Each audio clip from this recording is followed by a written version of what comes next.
Hey, yeah, be We gone. go. He shouldn't He'll be at number one. Recording.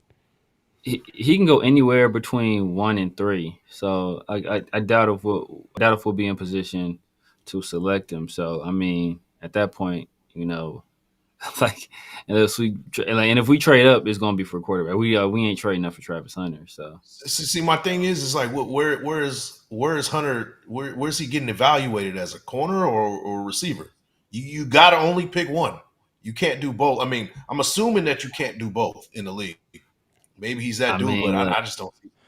Well, Travis is look. off my board for reasons outside of. Oh yeah, off pick him in the the field, eighth round. He's a UDFA when it comes to that, bro. off the field concerns. He's a lifetime ban. Concerns. Lifetime ban in my book. Now I'm just playing. Man. Don't forget to clock in, like the thumbs, man. Like, comment, subscribe, hit that notification bell. Here we go. Great Pharaoh. Gift of Troy is a fabulous fabric from the land of the 5 rivers.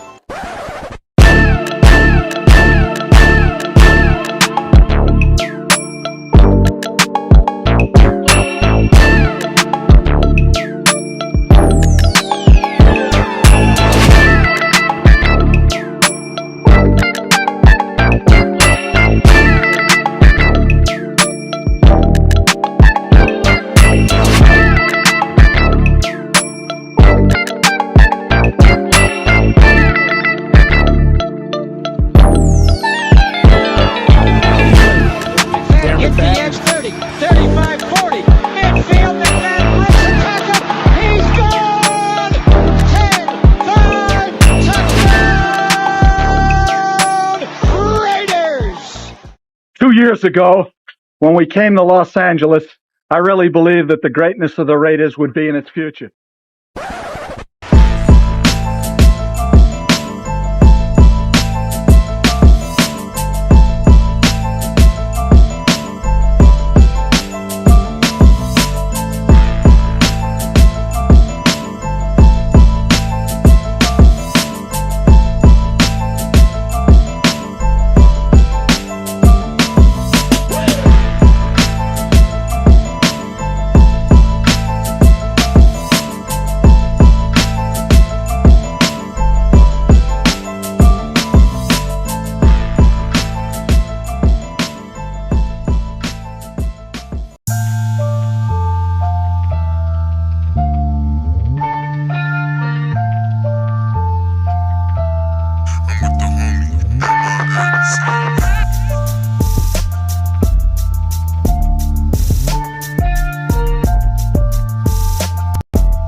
one of them hits now. Heard back from Earth, they just shot a few of my shits down. It's safe to say I'm totally pissed. Wow, my cloaking devices just malfunction. Guess it's time for a sit down. This is the problem I got with humans, mostly the common man. Constantly fucking with energy they don't understand. Always thinking they got the upper hand. The G-forces from my maneuvers can snap your spine like a rubber band. I shouldn't waste my time, they ain't half as nice. Put a Red Bull in your coffin so your ghost can have wings in the afterlife. Let's rock and roll like a belly rhinestone. It was my idea to shape the pineal gland like a pine cone. My thoughts create hurricanes, tornadoes, and cyclones. A punch for me is like an avalanche of granite and limestone. You live here, now this is my home. I neuralize both your retinas, you wake up staring at the screen of your iPhone. Confused by the light plus the high tone. And now we connected from the microchip I placed next to your thigh bone. It's hard to understand cause you're mind blown, but I gotta cut communication. Your government just scrambled they spy drones. That voice speaking Sumerian, the oldest language in human history. I can't explain it.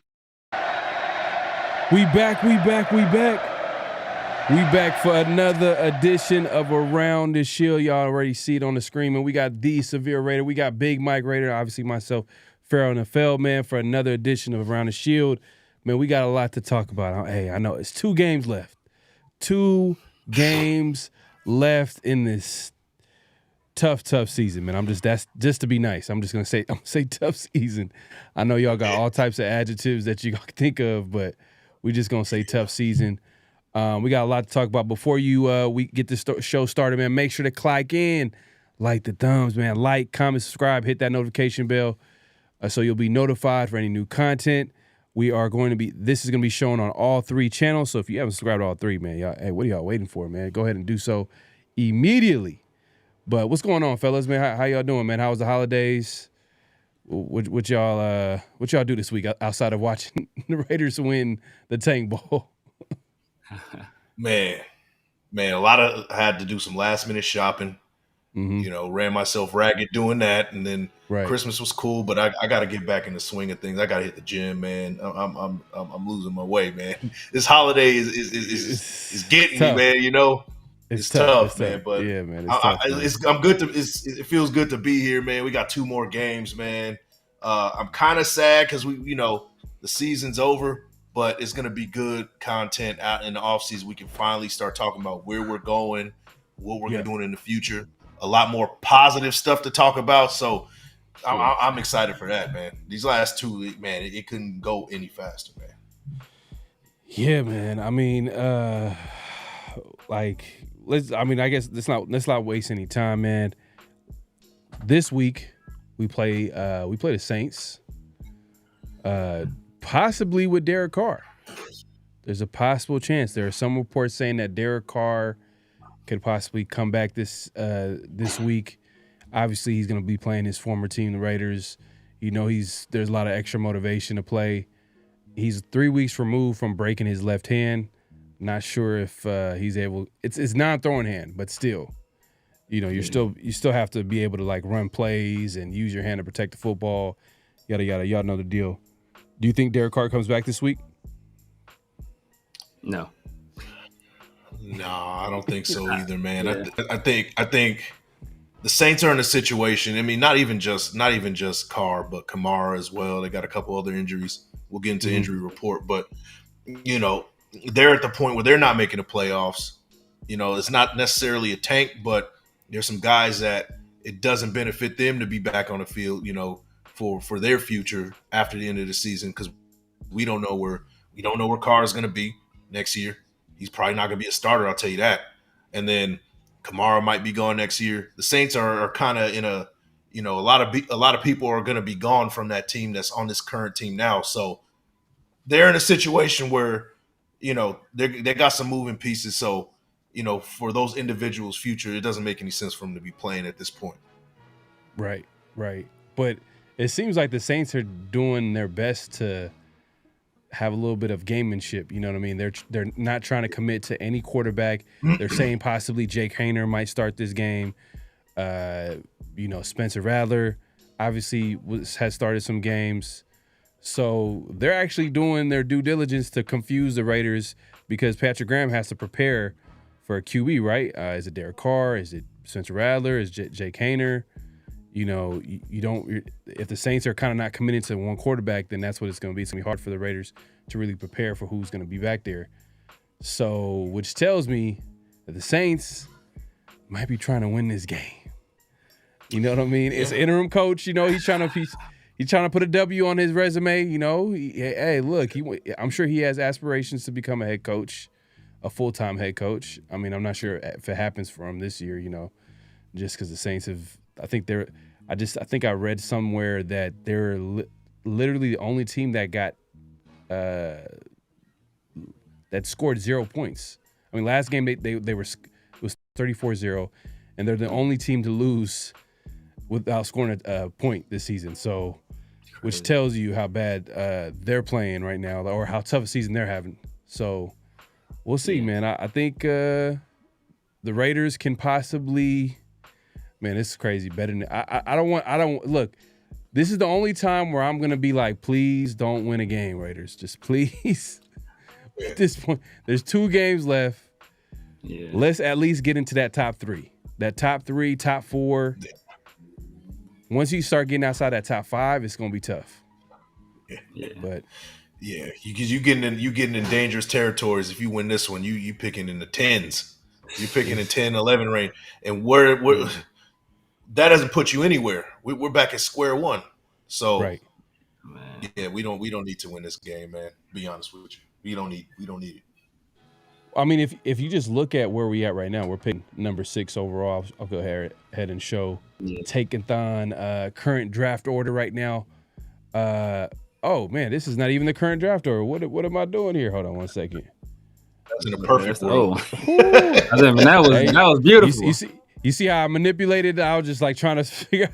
This is what I wake up to. The Raiders are number 1 pick. Yeah. But the reality is that the Raiders got the number 6 pick. All right, so they got the number 6 pick. The Giants obviously, but look, if the Giants go on and mess around and win the game, but you know what?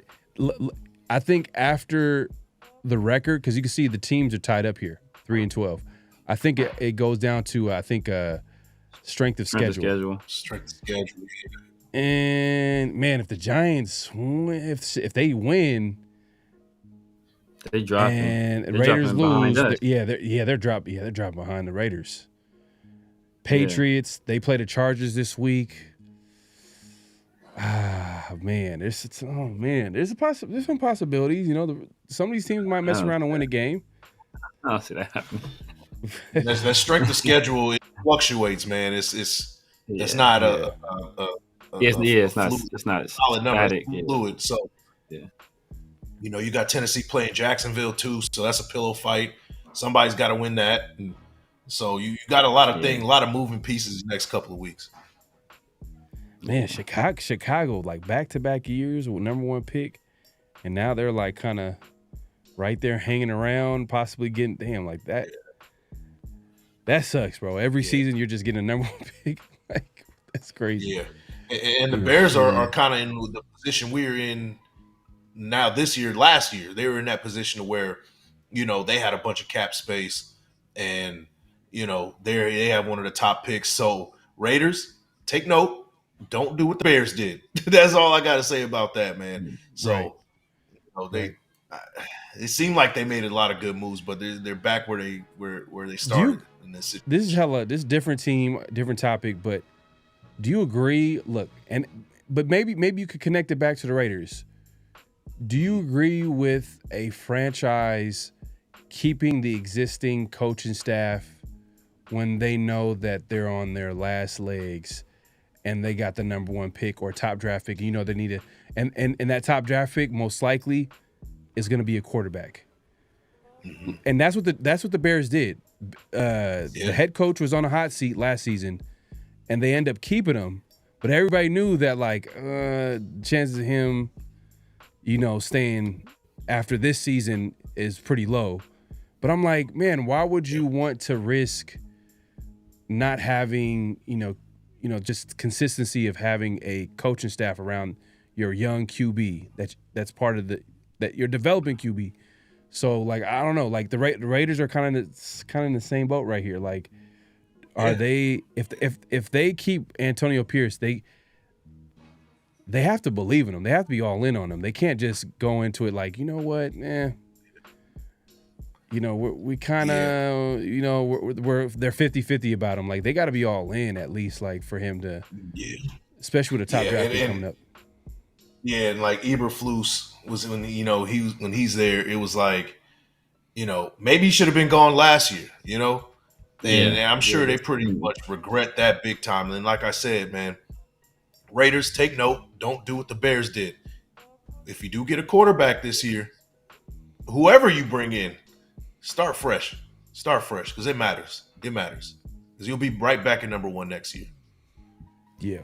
Because now like they got rid of the head coach, the offensive coordinator.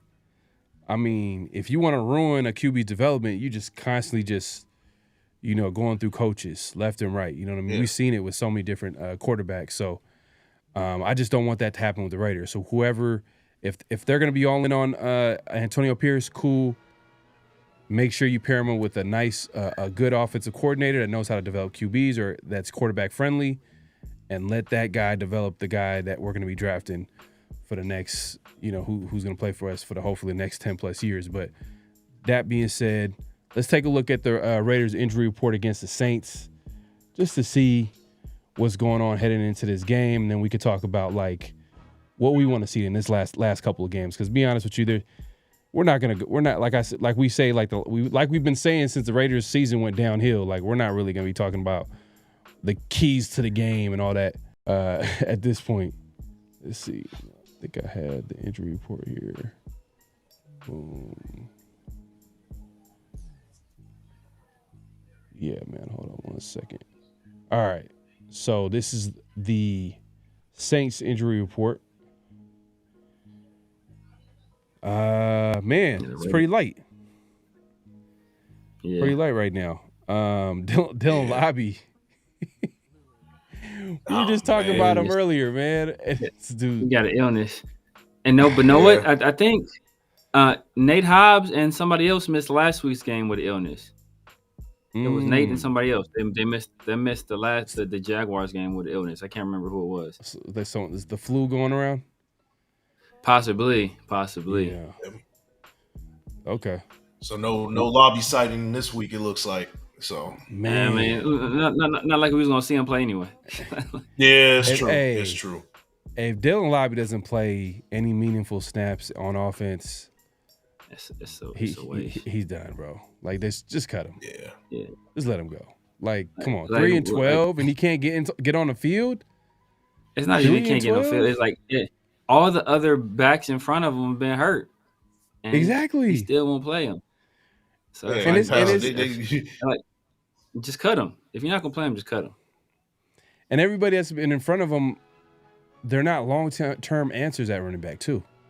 Like exactly. The chances of some of the running backs coming back this year are not high. But go ahead, Siri. I say unless you really believe in sincere long-term, which I really don't. I don't. And he's oft injured too. So you're oft injured at the running back position. You usually don't magically get like sturdier as your career goes on. I think that's his downfall for making squad next year. It's just you can't rely on him.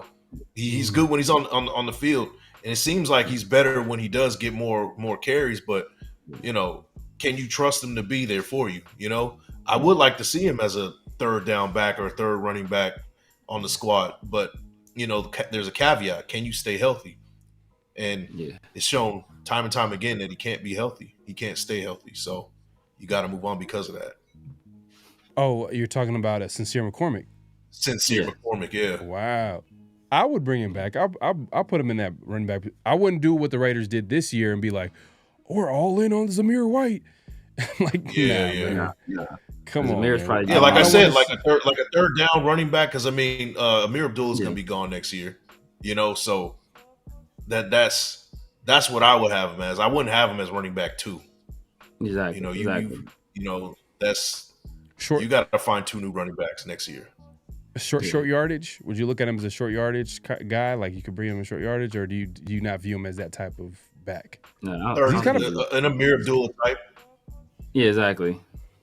Okay. Or a change of pace. A Devin Singletary. Yeah. Okay.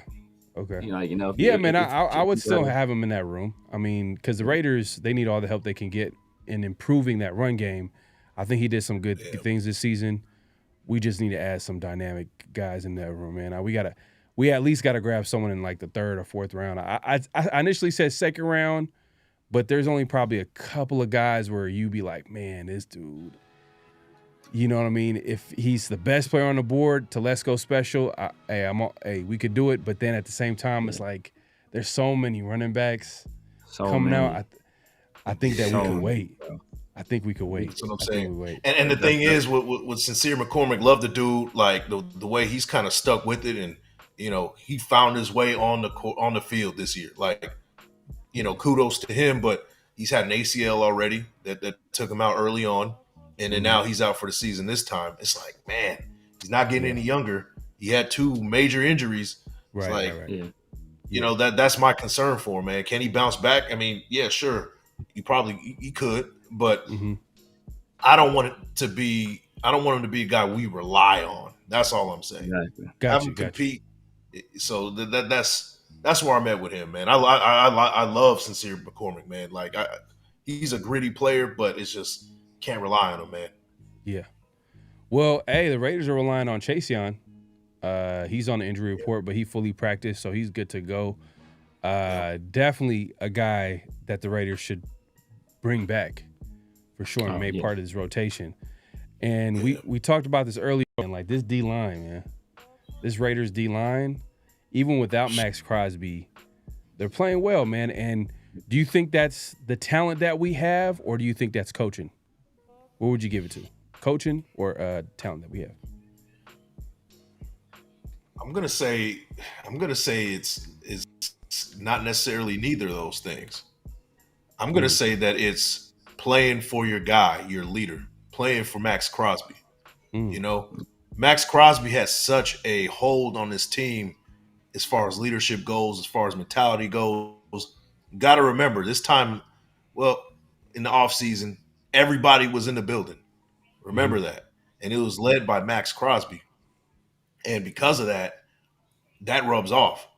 Max Crosby's not on the field right now, but his presence is still there, man. The intensity, the way you approach the game, it's from number 1 to number 9 on the depth chart as far as defensive linemen go.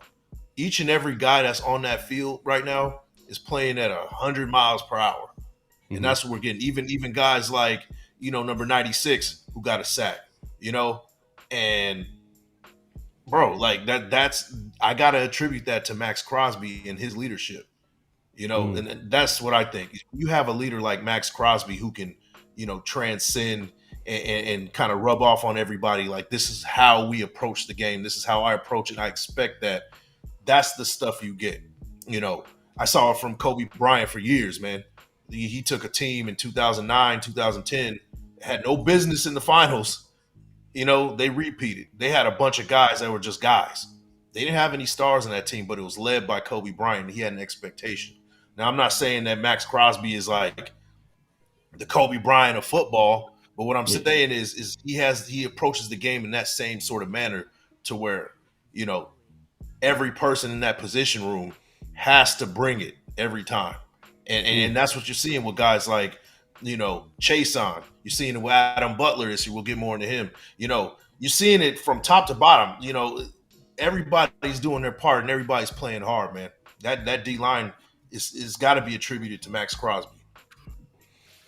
Hey, I didn't look at that from that perspective. I was looking at it from like, we got some talented pieces on here. We got some you got to shout out Patrick Graham and the D-line coach. I mean, Severe, if you want to chime in on this, like, do you think it's more so Max, or do you think that we got some talented pieces on the D-line? I think Mike makes an excellent point. I think, you got to look at Max Crosby, and I think, as much as, a lot of people don't want to give him credit, I think AP has also set a culture and let Max set the culture as well in terms of, accountability, playing for one another.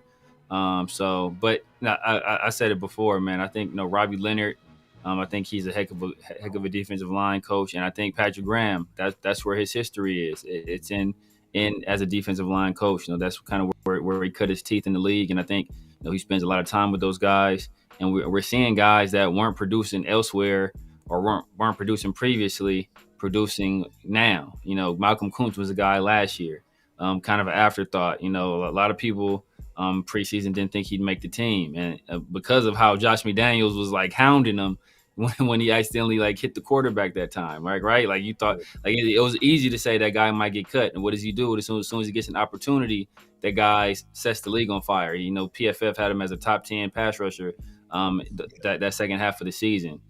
See it this year, right? Caleb Von Chasen, it was a guy, when we picked him up, oh, this guy ain't about to do nothing. This dude, he done got booted from 2 teams, right? The Jaguars, who were thirsty for impact players, who drafted him in the first round, they gave up on him. And then Carolina, who had just lost Brian Burns to the Giants, and they were thirsty for pass rushers too. They gave up on him. Why would I think he's going to do anything here? And he's been a revelation. And then Laulu, right? It was a guy that was a 7th round pick, cut by his team. We pick him up, and what is he doing here, right? He's playing well and producing. Who's the guy? Carter. We picked up off the street. That guy gets here. What does he do? Gets a sack. It's his first or his second game. So I think that has to do with the scheme and with coaching as well. Yeah, and you know what too? This is the defense's 3rd or 4th year in the system. Yeah. So when you get to that point, you can plug in and play players and have them contribute, because you already have a lot of things set in place. Like, this is not a team where they're learning a new scheme and but obviously there was like a miscommunication on the back end last game, I think, where they gave up a long touchdown. I think was it last game? Yeah, Jack Jones. Jack Jones. Nah, it was against. It was against his last game. It was against the Jaguars. Which can happen from time to time, which shouldn't happen, but at the same time, like, hey, look, this is a system that their 3rd or 4th year, so you could see that, like, hey, incoming players, all they got to do is just do their job. You know what I mean? And everything, they don't have to do more than what their job entails. You know what I mean? Just because they have everybody else is already doing their job. And that's what the Patriot way was. You think about it, right? For all those years, the reason why they were, because they had a Tom Brady, and then they have just the same constant system, and then all they had to do was just plug in and play certain players, and they were just good year in, year out. And now you're seeing it with the Chiefs. You're seeing it with a lot of good teams.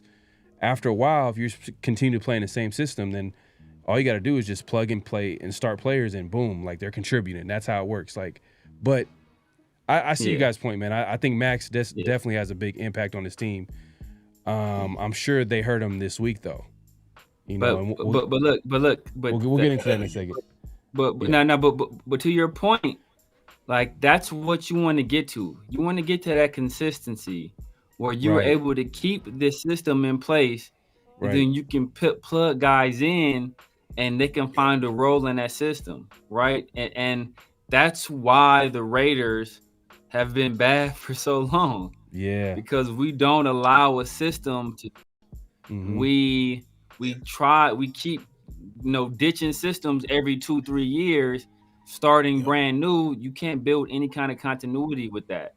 And that's part because like that, and like you throw away sometimes, but not like we've been drafting that great anyway, but you potentially throw away whole draft classes because they've been drafted to fit in a certain system, fit in a certain scheme. Right. You bring in a new scheme, those guys don't, like, perfect example. We talked about it before, right? Alec Ingold. He's, as fullbacks go, he's a top 5 fullback in the league, but he didn't fit the system under Josh McDaniels. So they got rid of him and brought in Jakob Johnson, because that guy, he fit their scheme. And now we move to a new offense and a new scheme. Guess what? Jakob Johnson is gone because this offense doesn't use full. So it's like, all this constant changing. And that's the place where, I hate to bring his name up, but Devontae even spoke about it, where it's like you have to be a very intelligent player to have played in that Josh McDaniels scheme, and that takes time on task. If you're not a guy that catches on to that stuff quickly, he compared it to learning Mandarin, right? Like, you're not going to learn that in 1 year, right? It's going to take multiple years. But what made the Patriots be able to do that is when you have a quarterback that's good enough to keep you afloat. You ain't got to necessarily be winning every year, but if they can keep you afloat, keep you competitive while you build it and you learn that system, then you can have that sustainability. And that's what the Raiders are missing. We're missing a guy that's going to keep us competitive, keep us afloat. We haven't had that guy, And Carr, I think he proved over multiple years that he wasn't that guy. Yeah, and it's just the Raiders. It's just a combination of that, but also, man, yeah, I agree 100%. It's just now, and we were talking about how like that's what it's going to take to be successful, and now like, you know, we've talked about this before, is that Antonio Pierce, like, he might not come back. Yeah, and if he might not come back, then we're going back to square one, and like PG probably doesn't come back either. Right, and the thing is too, Mark, he doesn't want to do it. He doesn't. I don't know if he has the heart to do it, but and maybe he doesn't have the patience for it. But we got to rebuild. We gotta blow this thing up. She's trying to reload. Every season has been like, oh, we're gonna make a run to the playoffs. We're gonna make a run to the playoffs. It's like, bro, we have to like. We're now set to draft a QB. If you're gonna draft a QB, if there's gonna be a new coaching staff, that's a rebuild. That's a sign of a rebuild. You're starting over on offense and defense. Yep. And then you're gonna add a rookie QB. Man, it's gonna be tough for the next couple of years, to say the least. But the problem is that, well, Mark Davis and Raider fans, they don't have the patience for a rebuild. No. Right. If you're gonna do like we gave Josh McDaniels a year and a half and we got rid of him, and we kind of already knew, like, you know what, hey, that this playoff run was kind of fugazi, but we thought that we can, you know, band-aid another team together. God damn, you still scrolling? That's crazy.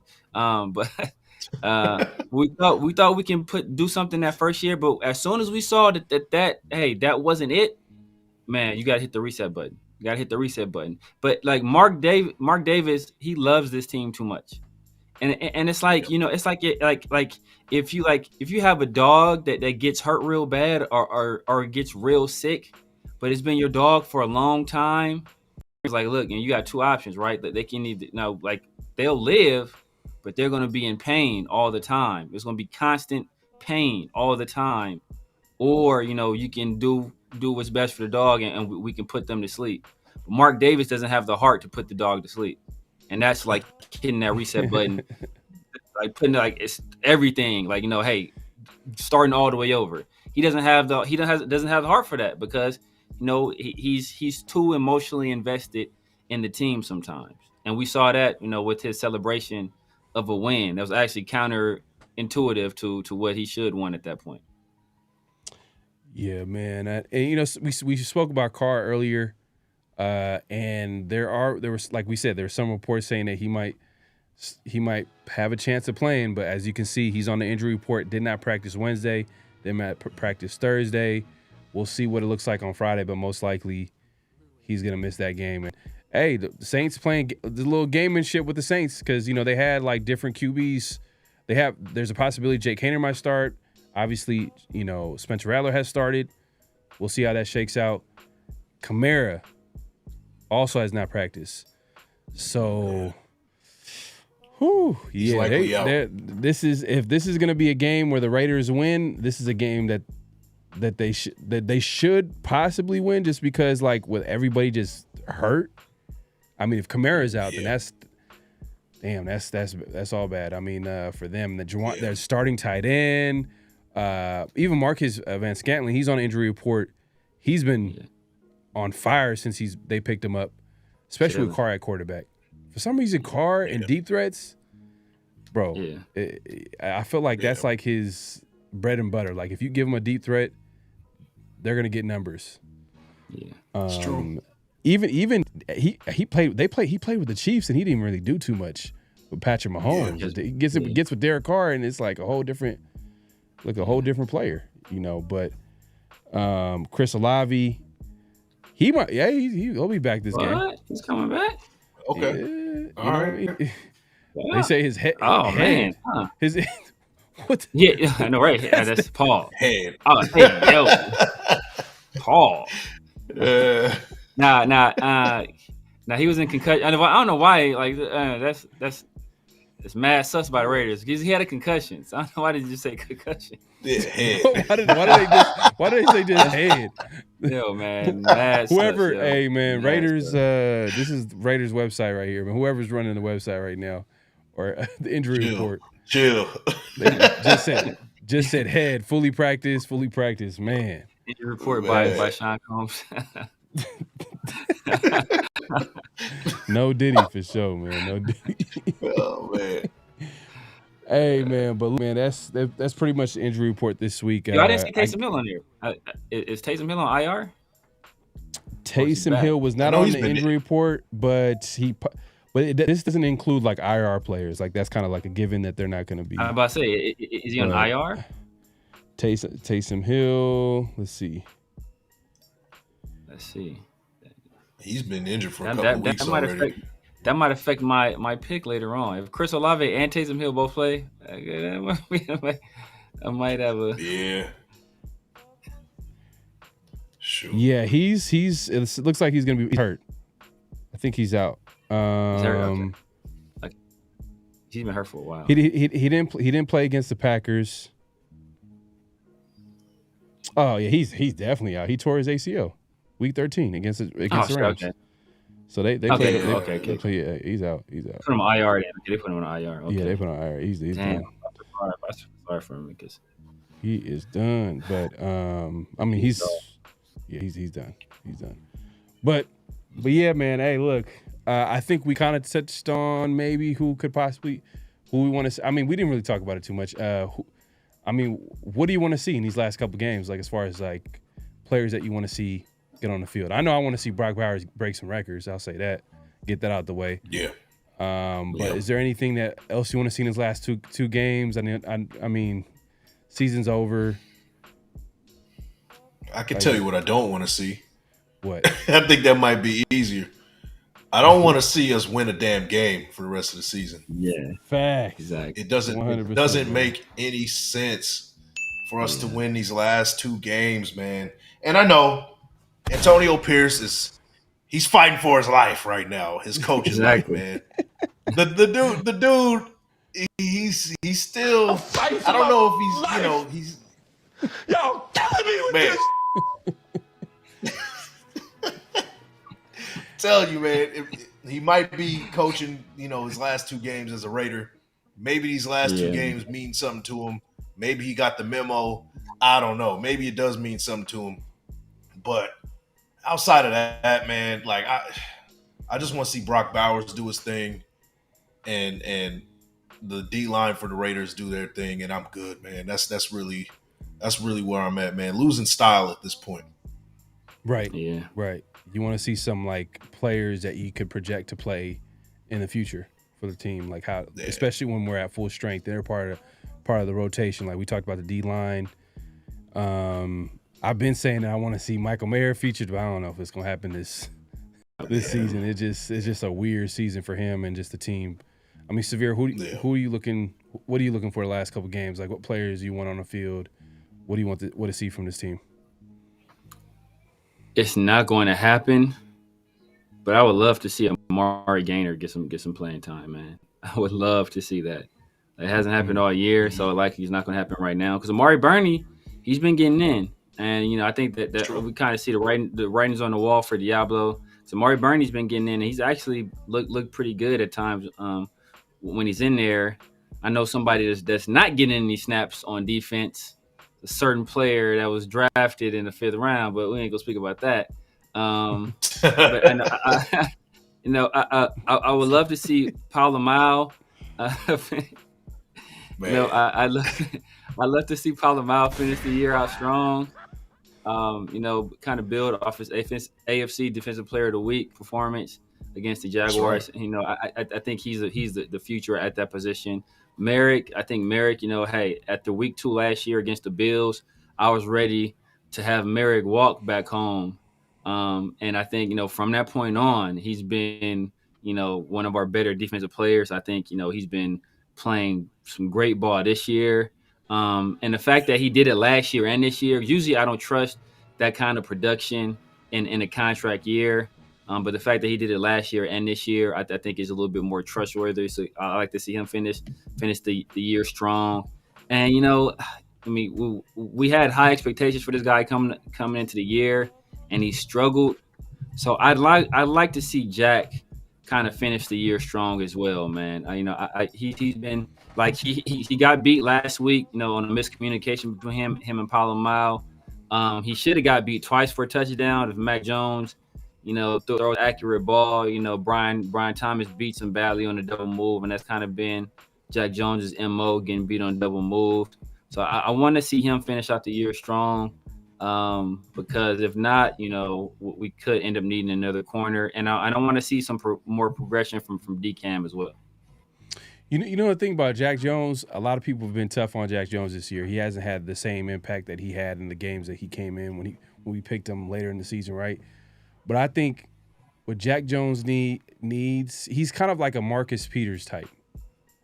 You know what I mean? Big play, good, great ball skills. You know what I mean? He's gonna jump some routes.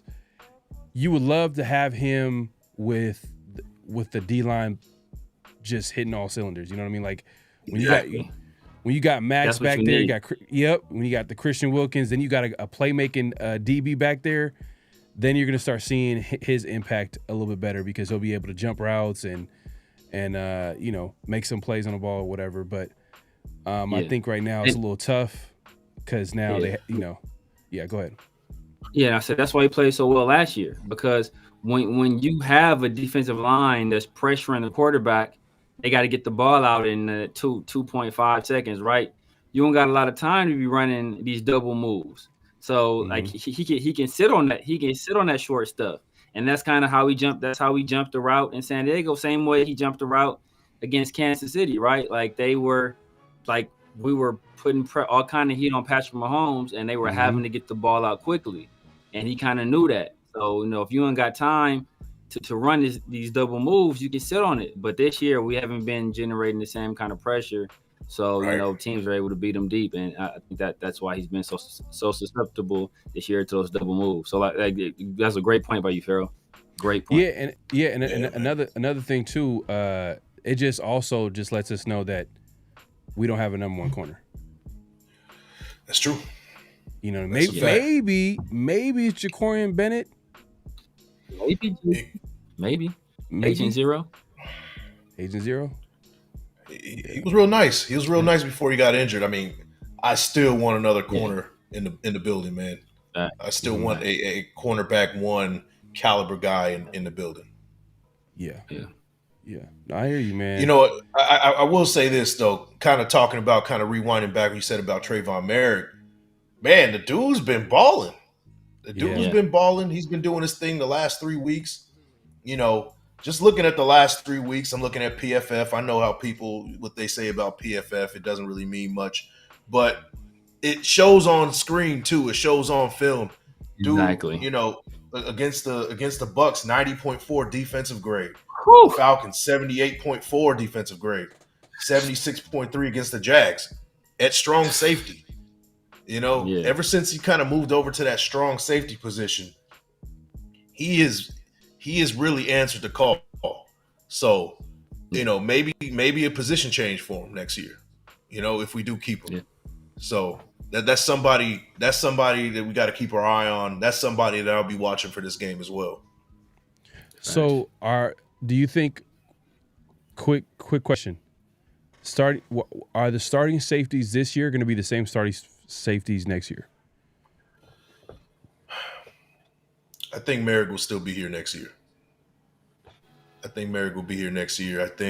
But it also depends on if Graham's going to be here next year. Exactly. I think that's what really matters. If Graham moves on and he becomes a head coach somewhere, or makes a lateral move to a team who can compete on defense, then I think that Merrick will probably be gone. But if Graham stays, he's going to be back. I think he's going to be back, and because his trajectory is he's on a rise. So it'll be beneficial for him and Graham to have him at the safety position, especially if we're trying to make some noise like right away with this team. I know you said rebuild is going to take a couple years, but we got some pieces. We got the cap space. I know it's going to take a while for the offense to get together, depending on who our OC is. It always takes a while, but Merrick can be one of those guys that can be one of your main guys on that secondary, particularly at strong safety, not at free safety. He's playing better at the strong safety position. So it just all depends on if we keep the DC.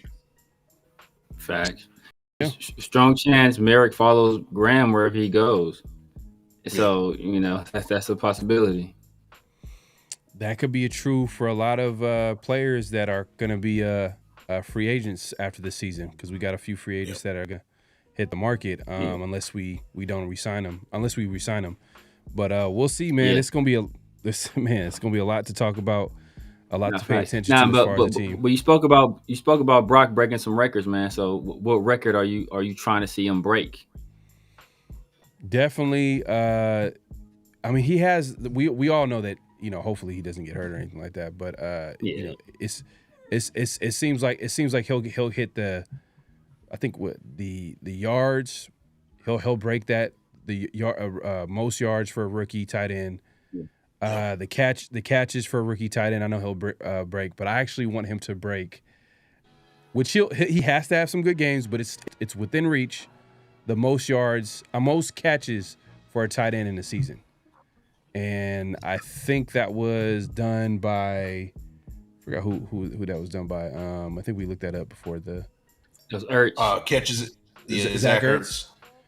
So I think it's doable. I mean, because just based off how much he's been featured on the offense, he's getting 10+ catches easy. You know what I mean? Let alone the targets. So if the Raiders are going to try to win some of these games, that means they're going to have to give Brock Bowers the ball on offense, which it looks like. You know what I mean? Especially Antonio Pierce, he's going to try to get him the ball any chance he got. I mean, he's going to be in the coaching staff's ears. I don't think he's going to be part of the game plan, but he's like, hey, we need to get this guy the ball. You know what I mean? I'm sure they're going to try to figure out a way to get him the ball, but I think that's the one I'm looking at is most catches all time for a tight end. Yeah. I mean, and then another couple things we got to look at. Brock Bowers, the Raiders record for most catches in the season. Yeah, what's the Raiders record? 107. Because Hunter has that, right? That's Hunter. No, Darren Waller. Darren Waller broke it. Oh, talking about tight end record. Waller has 107.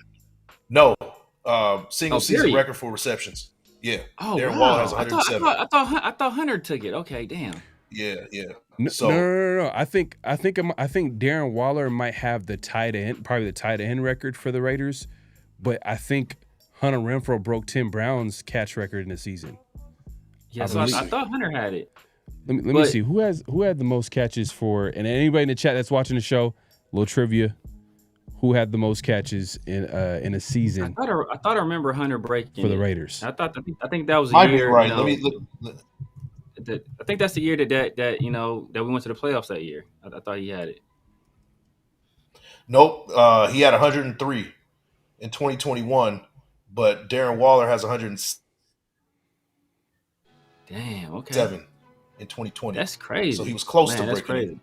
But he didn't break the Raiders know how to. The Raiders know how to Darren throw Waller, tight end. 107. Dang. The Raiders. That's one thing. Tight ends. But he broke Tim Brown's record. You're right. That's true. Yeah, it's Darren Waller, Tim Brown, and then Devontae is third, and then Hunter Renfrow. Devontae's third. Yep. Okay. Wow. Third. That's crazy. That's crazy, man. Yeah. Yeah. So I know we were talking about this a little bit before the show, and we'll kind of put this to the chat and see what you guys think.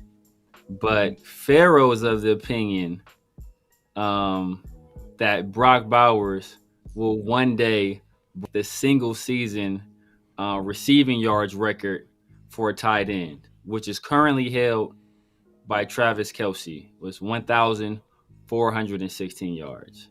And I think he can do it, but if it were to happen, it's going to be only under two circumstances. We have an extremely high-powered offense, or we're one of the worst teams in the league and we're just force-feeding them the ball, kind of like this year. Yep. Yeah, I agree with you, and it would have to be. I think it would be more on we have a high-powered offense because if you look at the Chiefs when he broke it, they had a guy that can go downfield, take a top off of defense, which leaves underneath wide open. And how many times have we said, I don't know about you guys, but Travis Kelce's always open. It doesn't make any damn sense to me. Yeah. The dude is the slowest dude on the field, but he's always open. So you need a guy that can take a top off of defense and leave that underneath just wide open. And that'll be perfect for a guy like Brock Bowers getting a bunch of catches. Now, who's going to be that guy? Who knows? That might be somebody down the line. Maybe it is, once again, not trying to start nothing, but maybe a Tyreek Hill kind of runs it again. You know what I mean? So, he's rumored to be, a lot of people are saying that he's rumored to be with the Raiders next year via trade or whatever it may be. I think it's BS, but that is the perfect candidate to have somebody like Brock Bowers benefit from, my God. So that's what I'm saying. Like, it would have to be that type of scenario. Also, we need a running game, play action. If we don't have a running game, it means nothing. So those are the two things for me that would have to be for Brock Bowers to even get close to that 14-16. I think he's probably an 1,100 to 1,300 yard guy consistently, barring no injuries. That's kind of where I see him. I don't think he'll ever get to that 14-16. That is an absurd number. Yeah. I just don't see it happening, man. I just don't. Travis did that in 15 games. I think we said that beforehand. He did it in 15 games. That's crazy. Yeah, that's crazy. All right. So I guess I'm just gonna be the guy, right? I'm gonna be the guy that plays. Play devil's advocate right now. Okay, so Brock Bowers is doing this at age 21, rookie season, with probably, arguably, the worst quarterback play that I've seen from the Raiders in I don't know how many years. It was worse than last. Definitely worse than last year. And last year was pretty tough with Jimmy G, Aiden O'Connell as a rookie. But this year is bar none to me. I think it's the worst since. I mean, man, if you're talking about the late 2000s, early 2000s, you know what I mean? It's where the inconsistencies at quarterback have been an issue, but he's still getting his numbers. He's still dominating. He's still getting open. So you got to factor in that. Right now, he's at, 1,000 yards, at least 1,000 yards receiving, right? He has, a couple of games left. Most likely, at the very least, he's probably going to finish with 1,100 yards, the very least. If you want to project him more, you could probably say maybe 12. You could 1,200 yards. The ceiling is probably 1,200, maybe more. You know what I mean? Depending on if he goes crazy. You know what I mean? But I'm gonna say 1,200 would be the top end, and then bottom would probably be 1,100 yards because he's he's a 1066 right now. 1066. You know what I mean? We don't know what's gonna happen in the last couple games. They might do something. He's on the Raiders might do something crazy, not throwing the ball. You know what I mean? Last game of the season or something like that. Yeah. Some weird stuff that it can always happen. That being said, so you're telling me a guy that at 1,100, 1,200 yards is rookie season, age 21, terrible quarterback play. I'm talking about terrible quarterback play. And then you got to factor in, how is he doing this? He's not look, you mentioned Travis Kelce. He gets open even though he's the slowest guy on the field. Completely different game. Brock Bowers and Kelce have a completely different game. He's pretty fast. He's actually one of probably the fastest tight end in the NFL. You can argue that. And he could beat you on different levels of the football field. Obviously, the short game, we see that. The yak ability. We know the yak ability. Then the intermediate part of the field. We've seen him go deep and catch some footballs and take it. He can beat you in a lot of different ways. So if he can beat you in a lot of different ways, then you would have to think or project him to get at least 1,400 yards. I mean, I'm not saying he's going to consistently get you 1,400 yards, 1,600 yards. I got to see it to believe it. But you know what? Hey, man, he's better than what I expected. You can argue he's the best tight end in football right now. I think he could easily break that Kelce record. I will say this. If you divide it, you do the math, right? 17, games, 14, 16, that's just under 100 yards a game. You're getting about probably, I don't know, roughly, I'm saying about 80 something yards you would need a game to get to that. I can see that. and also, possibility of an 18th game, down the line. Yes, yeah. If that happens, if we add another game, I think he can do it because that completely changes it. The one thing that you guys have kind of overlooked is the fact that he's doing this with the quarterback play as is right now. It's pretty bad. So if you improve the quarterback play, just improve that. Yeah. That's gonna make his game that much easier. That's probably gonna give him bigger plays. That's probably gonna give him more touchdowns. It's probably gonna. You get what I'm trying to say? It's gonna make things a lot more easier than him. Because you mentioned Kelsey, right? You mentioned Kelsey, right? Kelsey, he's in the top of a lot of these stats. He's a talented tight end. I'm not taking nothing away from him. He's a talented tight end. But you combine that with Andy Reid and Patrick Mahomes, and then you mentioned like Tyreek Hill and how and Kelsey. He's not like a speedy tight end, but he's going to get open. Like you said, he's crafty. He gets open, has a great after the catch, breaks a lot of tackles. But his game kind of it kind of like it went well with Tyreek Hill in his game and all that. I get that. But I think Brock Bowers is a different type of tight end, though. I think we're making that mistake comparing him to Kelsey. And I think Brock Bowers, he beats you. It's almost like it's almost like a receiver at tight end, literally. Yeah, you know what? I hear what you're saying, but you also gotta consider like, the ball's gonna have to go around to if you do bring a guy that is, gonna take the top down, top off. In your defense, also we have a guy like Jacoby Myers who's flirting with 100 catches too right now. Yeah, I think he's not over 100. I think he might be over 100. Or not yet, not over. I think he's over 100 targets. He's like 80 something. He's over. Right? Yeah. So he's flirting with 100 catches. You know what I mean? Catches for 700 yards. Like what the hell? He's never broken the 1,000-yard mark. Jacoby Myers, he's good player. He's close. But he has like 800 some yards. He's struggling to get that. Like he's always struggled to get. He's never got 1,000 yards. And I'm nothing to take away from Jacoby Myers, but let's pump the brakes on him. Like he's not a premier number 2 receiver like a T. Higgins or he's just not that explosive. But is he a good possession receiver? Yes, but you know what I mean. Like say if you did have that, say you did have, to your point. He's not that guy, right? Say you did have a T. Higgins, you did have a possible Tyreek Hill or a McMillan if we draft him later on.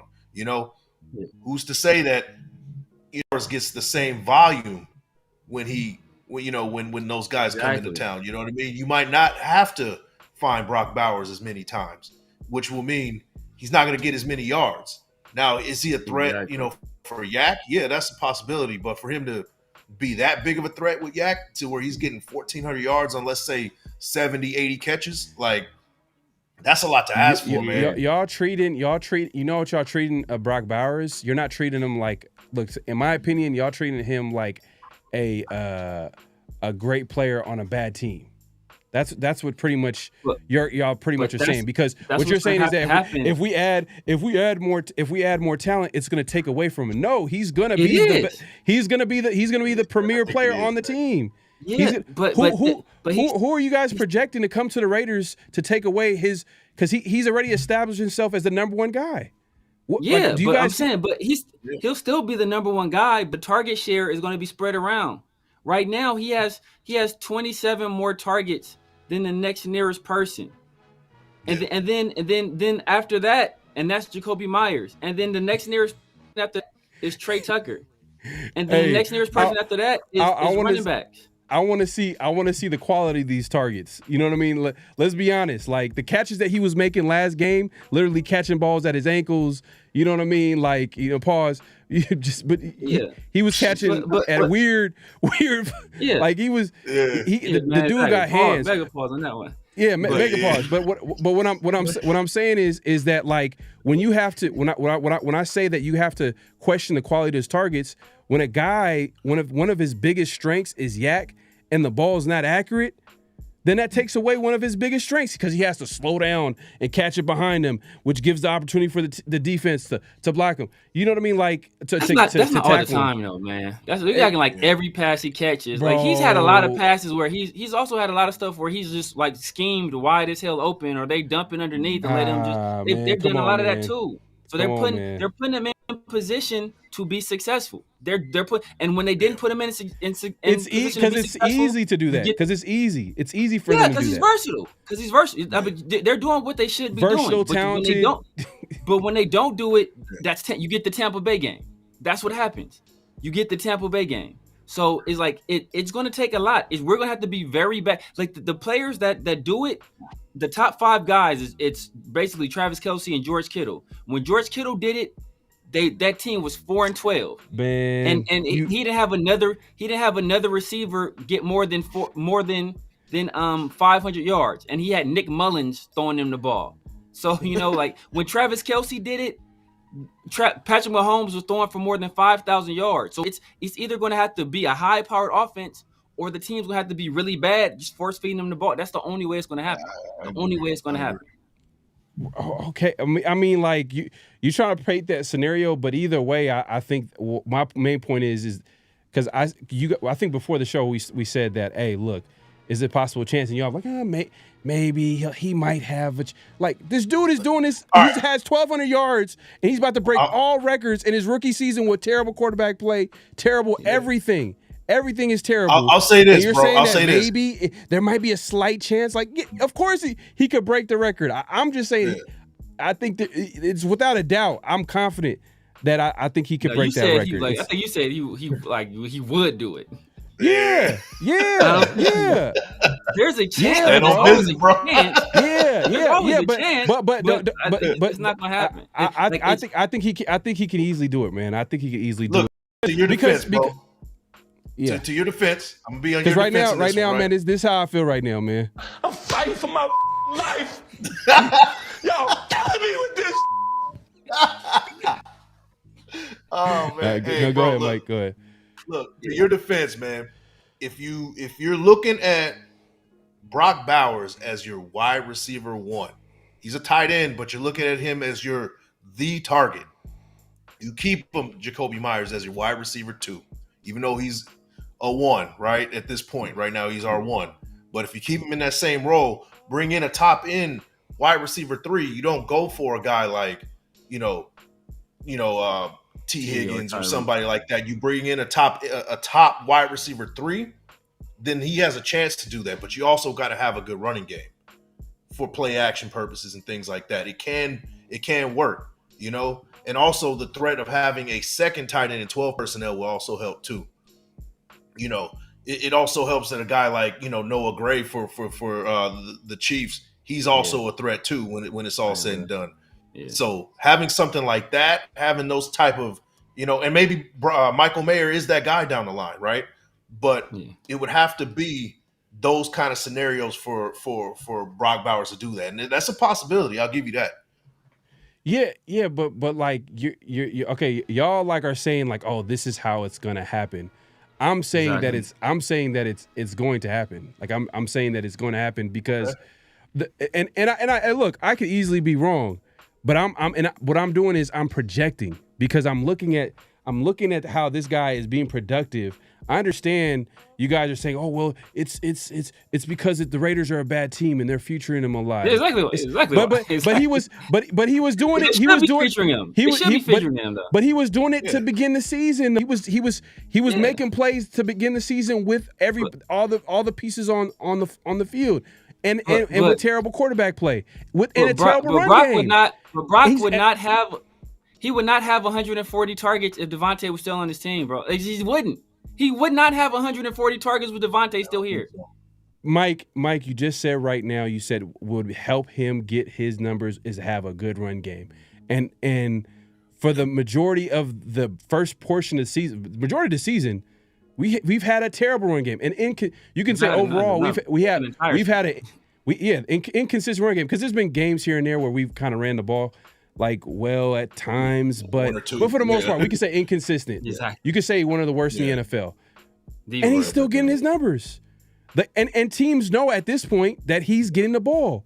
And we have it's like, you know that this guy is the best player on their team at this point, and he's still getting his numbers. He's still getting open. He's still making plays. Like, so what I'm saying, what my projection, yeah, you guys can say like, oh, well, this is how it's going to happen. Yeah, I agree. If it's a high priority offense, a bad team, a run game, let's throw every scenario there.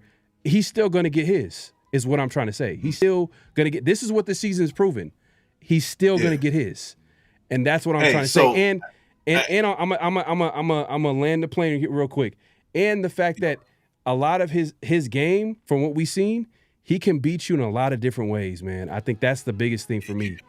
That's the biggest thing for me to project him so high like that. But go ahead. So to wrap it up, man, what percentage would you give? Severe, you too. What percentage would you give that Brock Bowers at some point breaks that record? What percentage?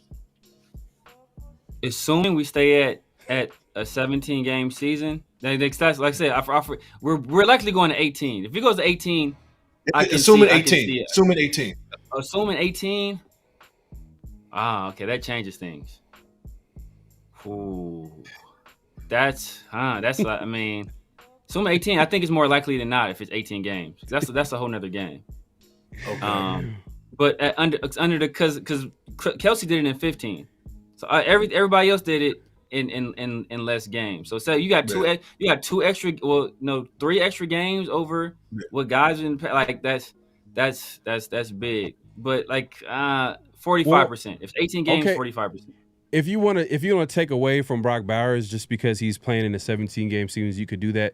But look, by game 16, which will be next game. I'm not saying like I'm not taking away from him. I'm just saying, but like if you're trying to project over what somebody does over one game, that makes a big difference. Like one game is, man. I'm telling you, man. We're talking about breaking records. Like that's not taking away from him as a player. We're talking about like a record that like that's has to happen in a certain amount of time. If you add time to it, like that, of course that's a factor. Well, think about what he's gonna do with 16 games. You know what I mean? Which is going to be against the Saints. The Saints will be the 16th game. What is he going to break? So he's most likely going to be breaking the yards for a rookie tight end. He's going to be Raiders breaking all-time record. Raiders all-time record. Can he possibly break the rookie catches too as well? This game as well. Yeah, I think. He's going to break that too. Possible. I think it's probably going to take him another game to break that all-time catches for a tight end. You know what I mean? I think it's going to take him another game unless he goes like... He's going to need about 9 each game, bro. He's going to need about 9 each. Yeah. Hey, man, he can easily do, man. Like, he's been doing it. He's done it consistently. We've seen multiple games where he's had 10-plus catches. So it's like, at this point, like, you know, you don't have... It's hard. It's going to be hard to bet against him. But that being said, hey, look, at the end of the day, the Raiders have a pretty good player, a great player at the tight end spot. How he can be productive, there's so many different ways. And I think that what my main point is that the pieces around him, I think, are going to get better. You know, I think over time, if the Raiders, obviously it's on the Raiders to improve that, like whether that's the quarterback play, which is hard to guarantee that it's going to be good. You know, that's one of the hardest positions to get right. The run game, though, I do see getting better. I do see the run game getting better. It has to go higher from here, bro. It does. I'm just saying, man. It can't get any lower. Shit, like really can't get much worse, man. And the receiver, look, and that's another thing too. I don't know. I'm not sure if the Raiders go the route of prioritizing the wide receiver position. Like I think they're gonna prioritize it, but I think it's gonna be about complementing the pieces that we have on offense. So, for example, you guys mentioned like, oh, imagine if we had a deep threat.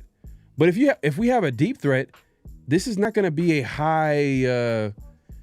It's not gonna be like it's not like he's gonna have a lot of targets. I don't think a deep threat is gonna have a lot of targets, especially coming in. I think it's just gonna be more a few shots down the field, especially if it's going to be a rookie. You know what I mean? I just think that at the end of the day, like, I don't think that's going to be sometimes a a big threat shot. of a long, a deep shot is enough for a tight end to be open. Yeah. You know that. Yeah. You know, I'm not saying that they're going to be going long every time. What I'm saying is you got to respect the long game at that point. Yeah, man. You know what? Like, You know, that's we'll see. at We'll see. 30%. That's what I would give it for him to 30%. break that. 30% to get 1,400 yards. 30%. Yeah, man. I'm telling you. And he's probably going to finish with that 1,100 or 1,200 his rookie season. Yep, 30%, bro. That's what I would go with. If we get better weapons, it's going. I'm telling you, you think it's going like you think if we get better weapons, we're not going to utilize them. Like what? Like why would T Higgins come here to what? Like not get any targets at all? Like right now, Brock Bowers is he's the number one guy getting targets. It's him and the running backs for the most part. Occasionally we throw a ball or two to Jacoby. We might throw one or two to Mike, but you know it's him getting 15. Last game he got 13 targets. 13 in the game. I don't think we get T Higgins though. I don't think we get T Higgins.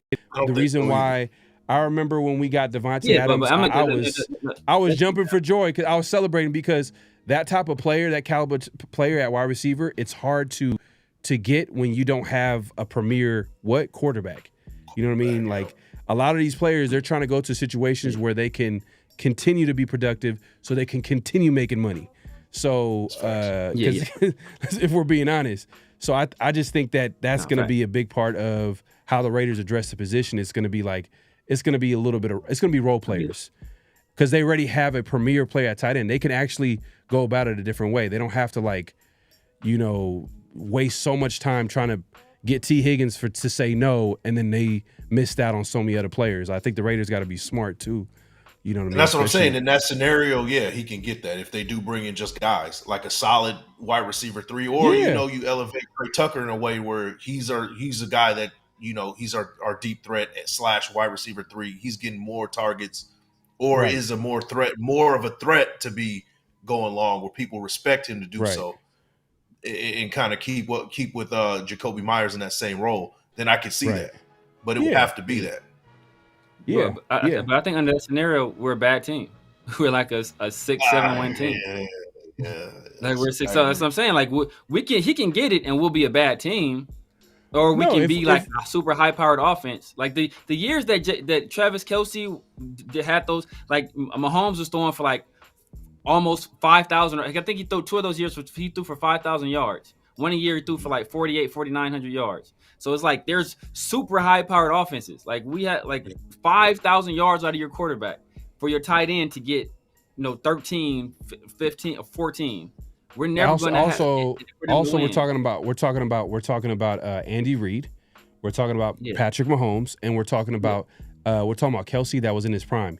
Kelce's not in his prime no more. He looks like he's not the same player. He looks like a guy that is actually he's benefiting with playing with Mahomes and has Andy Reid as his head coach, his offensive coach. You know what I mean? So he's going to get his because of that. But prime Kelce, no one could stay with him. Like no one could guard him. Like he was like literally. Yeah. Well, one of those seasons was 2 years ago. It was 2022. The year he broke the record was 2018 or 2019 or 2020. 2020. Yeah, but the other season was 2 years ago. Like so, and Mahomes threw for like 5,000 yards. So that's my point is like all the guys up there that are in those tops, like it's Kelce a bunch of times and it's Mahomes throwing for 5,000 yards. Then it's Kittle and the team was 4-12 and they sucked and they force fed him the ball. And I think under those circumstances he can get it. But it's gonna have to be one or the other. But the thing is though, it's the tight end. The tight end. If we're looking at the tight end position, right? It's Kelce and then everybody else. It's Kelce then everybody else for years. It's Kelce.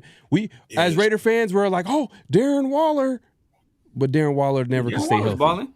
I mean, it was Kelce Kittle. It was Kelce Kittle, and then the third guy was sometimes Waller, sometimes Mark Andrews. It depends. Yeah, but Waller was never Kelce, and Waller maybe talent wise there might have been a chance, but he just was never healthy. And then maybe he also didn't have as probably the QB play wasn't Mahomes. Like, you know what I mean? Like, Yeah. it Mostly wasn't the problem.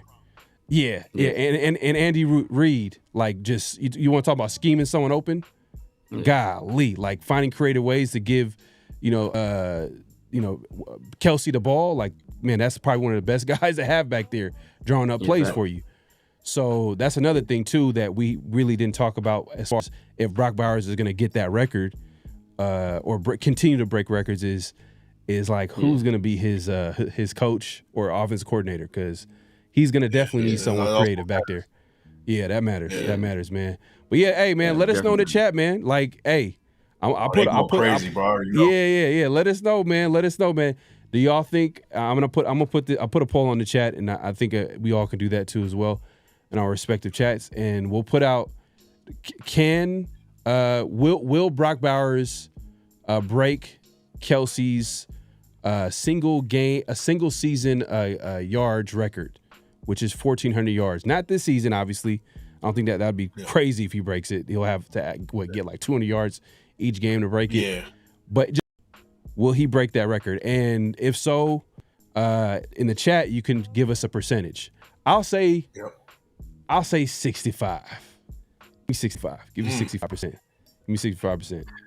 Because I'm not gonna lie, I've never seen a rookie tight end have this type of impact for the Raiders. I've never seen it. Yeah. No, maybe y'all can tell me. I've never seen it. There's only been 3 rookie tight ends to go over 1,000. It's Mike Ditka, Kyle Pitts, and Brock Bowers. Only 3 tight ends to go over 1,000 yards as rookies. And the way he's doing it, he's doing it like a seasoned vet. Like, he's doing it like this is what he does. Like it's routine. It's routine. Straight out of college at age 21. At age 21. So that's the big part of it too. Like, that's why I'm projecting so high. That's why I'm so like, man, I think he can get even better. So if he can get even better, and his rookie season was what, at 1,100 yards? What does that look like? What does better look like? But hey man, we've been on this for a little bit. But yeah, let us know in the chat what y'all think. I'll put a poll out there. Y'all make sure to participate. But let's move it along, man. Hey, it's that time, man. It's around the nation, man. Around the nation, y'all.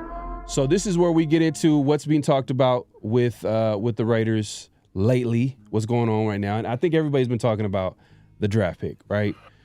We lost it. We had the number 1 draft pick. We ended up winning the game against the Jags. And now the Raiders are picking number 6.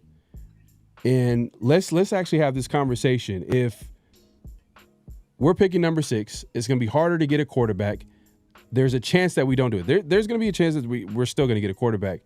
But I'm just going to have this conversation. If we kind of talked about this earlier in the week on 50-50, but I just want to continue this conversation. If we don't pick a QB, what player do you guys want us to pick at number 6, if that's the final draft position for the Raiders? So if we pick up at number 6, a guy like McMillan, one of those dynamic wide receivers, is probably not going to be on the board by the time we pick at 6. One guy that I would look at, and the way Telesco picks is BPA, is Abdul Carter from Penn State, the defensive end. Now I know guys are going to say we don't need an edge, but this is BPA. We're talking about this is a Telesco move, and he might be around at 5 or 6. He's a top 5 projected guy right now, and the guys, the teams that are picking before us aren't really in the need. They have other needs besides getting a Carter. So that would be a good, compliment to Max Crosby on the other side. And on top of the depth we do have with Chase on, possibly Kuntz coming back. Now it would be even better if, Kuntz does go somewhere else. That would be a solid move for us to make. If Kuntz decides he wants a payday somewhere else, that would be a good answer to, him leaving, bringing in a Carter like that. So that's a guy that I got my eye on. Yeah, that's my guy, Abdul Carter from Penn State. That's where I would go at number 6. Okay. Severe, who you got? I mean, the hope is Teteroa McMillan falls to 6. Yeah. If not, I know Mike doesn't like the idea, but Will Johnson, he was my number one player coming into the year. I still have him as my number one corner, despite a lot of people feeling Travis Hunter is that guy. He's still my number one corner. I'll ask you guys this though, because I know we all like DJ Glaze. I think most of us we've kind of like what we've seen out of the other tackle, the tackle that's hurt right now. Man, his name escapes me. No, not the tackle, the guard whose name is Jordan Meredith. I think Jordan Meredith. I think he was solid at left guard. I think he did an admirable job. But Parham has been an unmitigated disaster, and he only has 1 year left on the deal. And DJ Glaze does, some people projected him as a guard in the NFL. So do the Raiders, could they possibly go after a guy like Will Campbell or Kelvin Banks at right and put them at right tackle? Or, I think Colton Miller, I think he doesn't have any more guaranteed money on his deal. And I'm sure he wants an extension with some guaranteed money, as does another player. I think we'll discuss that later. So is there a chance that possibly, I know some people in Raider Nation, they've kind of lost faith or been, especially with Colton early in the year dealing with that injury, kind of playing a little bit poorly. So could they go after a guy like Calvin Banks or Will Campbell in this draft and slide him at right tackle, or as a potential replacement for Colton Miller at left tackle? Mm-hmm. Yeah, okay, I mean, I'm surprised. I'm surprised you guys didn't mention Mason Graham, defensive tackle. Out of Michigan. I think that I don't think he's gonna. Do you guys don't think he's gonna make it to number 6? He's gonna take it. No, I doubt it. I doubt it. Where do you see him going? Like top 3? You think he's a top 3, top 4 pick? Top 4. The top 3 are set.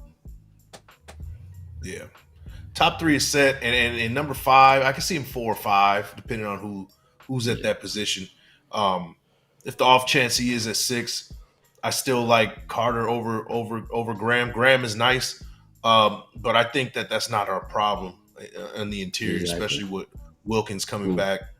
It's not something that's a dire need.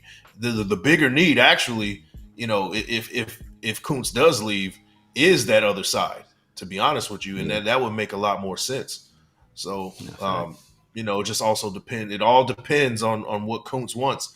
And are we sold on Kuntz? Like, I don't know. I said this before he got injured. Like, we really we're putting a lot invested on somebody who had 7, 8 good games, half a season. And, are we fully 100% invested in kind of moving forward with him and saying he is the guy on the other side of Max Crosby? Like, I'm not too sure about that. So if he is asking for too much money, sometimes you might just have to let him walk. And then in that case, then Carter might be the viable option at number 6. That is very, I think that's very true. I think, it also depends on what Chason is asking for as well. I think he's a solid guy. I think he's proven he can be, at least a very good situational pass rusher. If not more, because was just a first round pick. What, like I think he's only like 25 years old, something like that. Like he's dude is young. Yeah. He's very young. Yeah. He's younger. Let's say he's younger than Aiden O'Connell. So like he's very young. Both Kuntz and Chason are 25 years old, and this pass rusher market is kind of like, it's not really. I don't think it's that good as far as like DNs goes. I think Kuntz was gonna be the guy. That's why we felt like Kuntz was gonna be gone, is because he was 25 years old. Highsmith get locked up? Did Highsmith get locked up? You know what? It would have been him and Kuntz. Would have been him and Kuntz. But Kuntz was, we were projecting before the season starts, like, hey, Kuntz, the way he finished last season, he's going into this season. He looks like he's probably gonna have like, pretty solid season, good to solid, or solid to good season going into his free agent. He's 25 years old. Those guys get paid. And the Raiders didn't, commit to him, but he ended up getting hurt. These types of situations, like a lot of times, don't we see them a 1-year deal and then so they can get back healthy, get their numbers up, and then get paid. Right. Yeah. I kind of see that situation with Kuntz, but like we mentioned earlier, Patrick Graham, him not like it's just that situation is going to be interesting. Does Kuntz stay with his guy Max Crosby, or does he kind of go where Patrick Graham goes? Does he go where he knows the coaching staff, like maybe like I think the Bradley was part of drafting him. I don't know if he's going to stay there past this year with the Colts, but if he does, then you could see him go to the Colts. Kuntz could go to the Colts and then get his payday that way.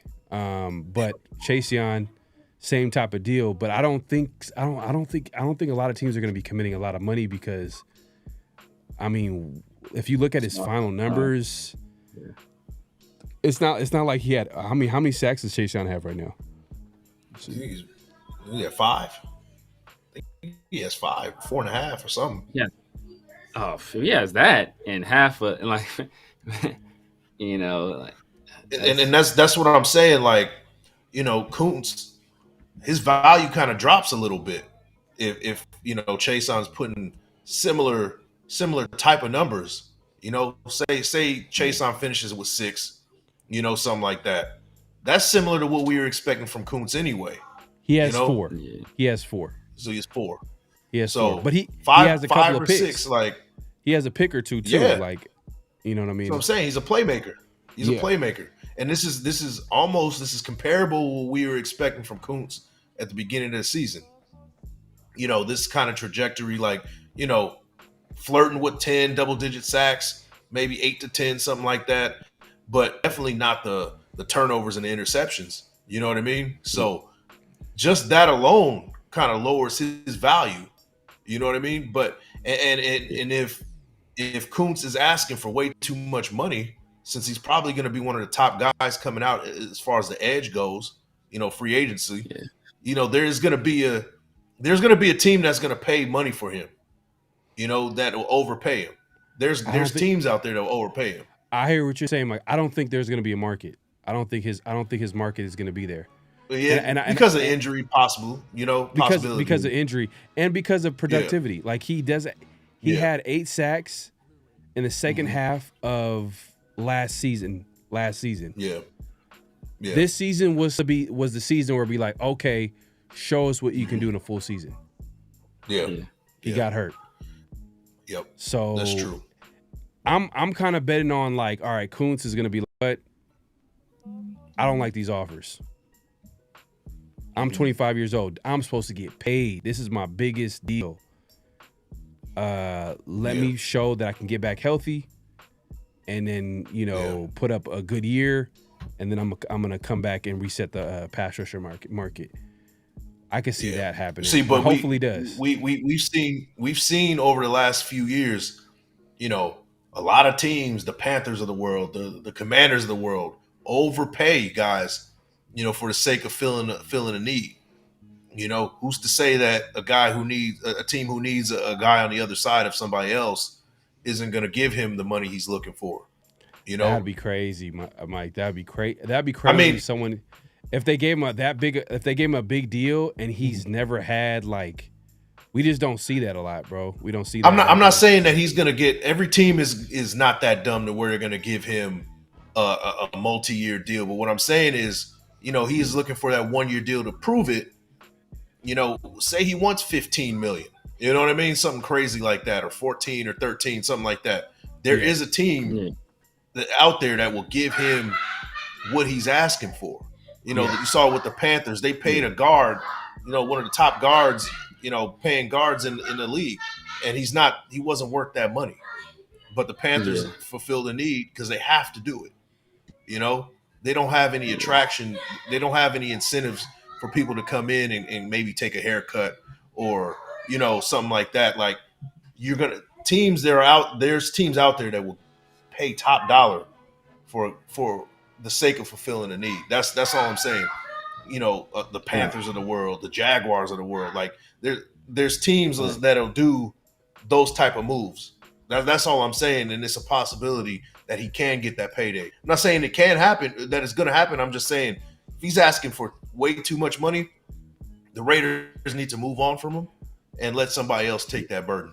If they give him a multi-year, if someone gives him a multi-year deal coming off an ACL injury, and he's never put a full season of production, that'd be crazy. I don't think he's going to get a multi-year deal from anybody. What I'm saying is he's going to get that 1 year deal for a large amount of money. Yeah. Way more money that the Raiders will be willing to give him for that 1 year. You know, man, I think the Raiders will do it. He's not going to get. He's not going to get no 1 year $20 million. Maybe max $10 million with incentives. Maybe. Yeah. You know what I mean? Just and that's and 10 million I'm cool with. 8 to 10 million I'm cool with. Right. But there's a possibility that there's a team that will give him 12, 13. That's what I'm saying. For like 1 year, yeah. For 1 year, that's kind of what I'm saying. Is there's teams out there that will overpay for his services. But who knows? And if that's about the case, Kuntz? let him walk. Yeah, but who knows about Kuntz? That's the thing. Like, I don't think Kuntz is really. He's not a household name. He's not. You know, he hasn't had any type of consistent production. I think we kind of value him really high because we're projecting him. We're like, he's gonna take that next step.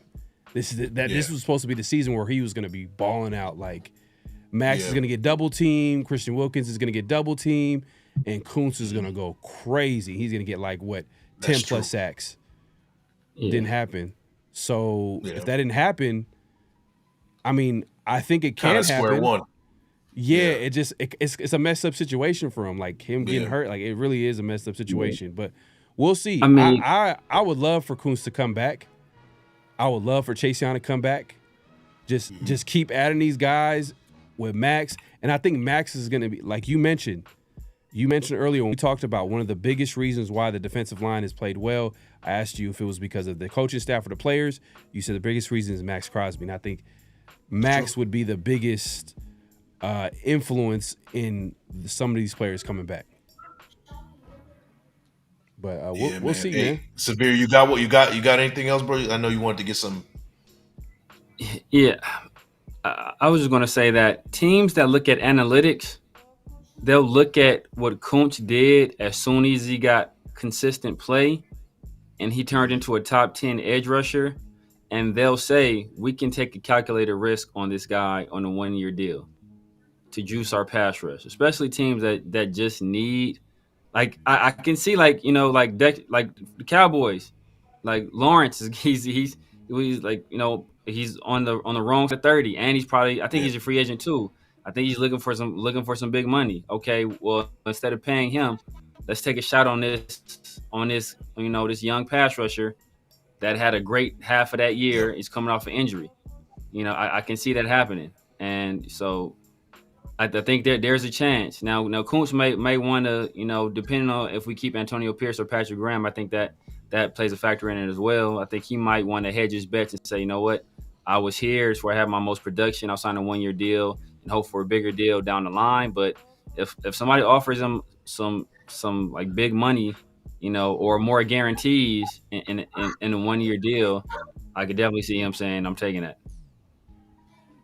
Yeah, man. Okay, I mean, that's going to be interesting. That's going to probably want to be one of the most interesting storyline or interesting things from the offseason is like, where does Kuntz go?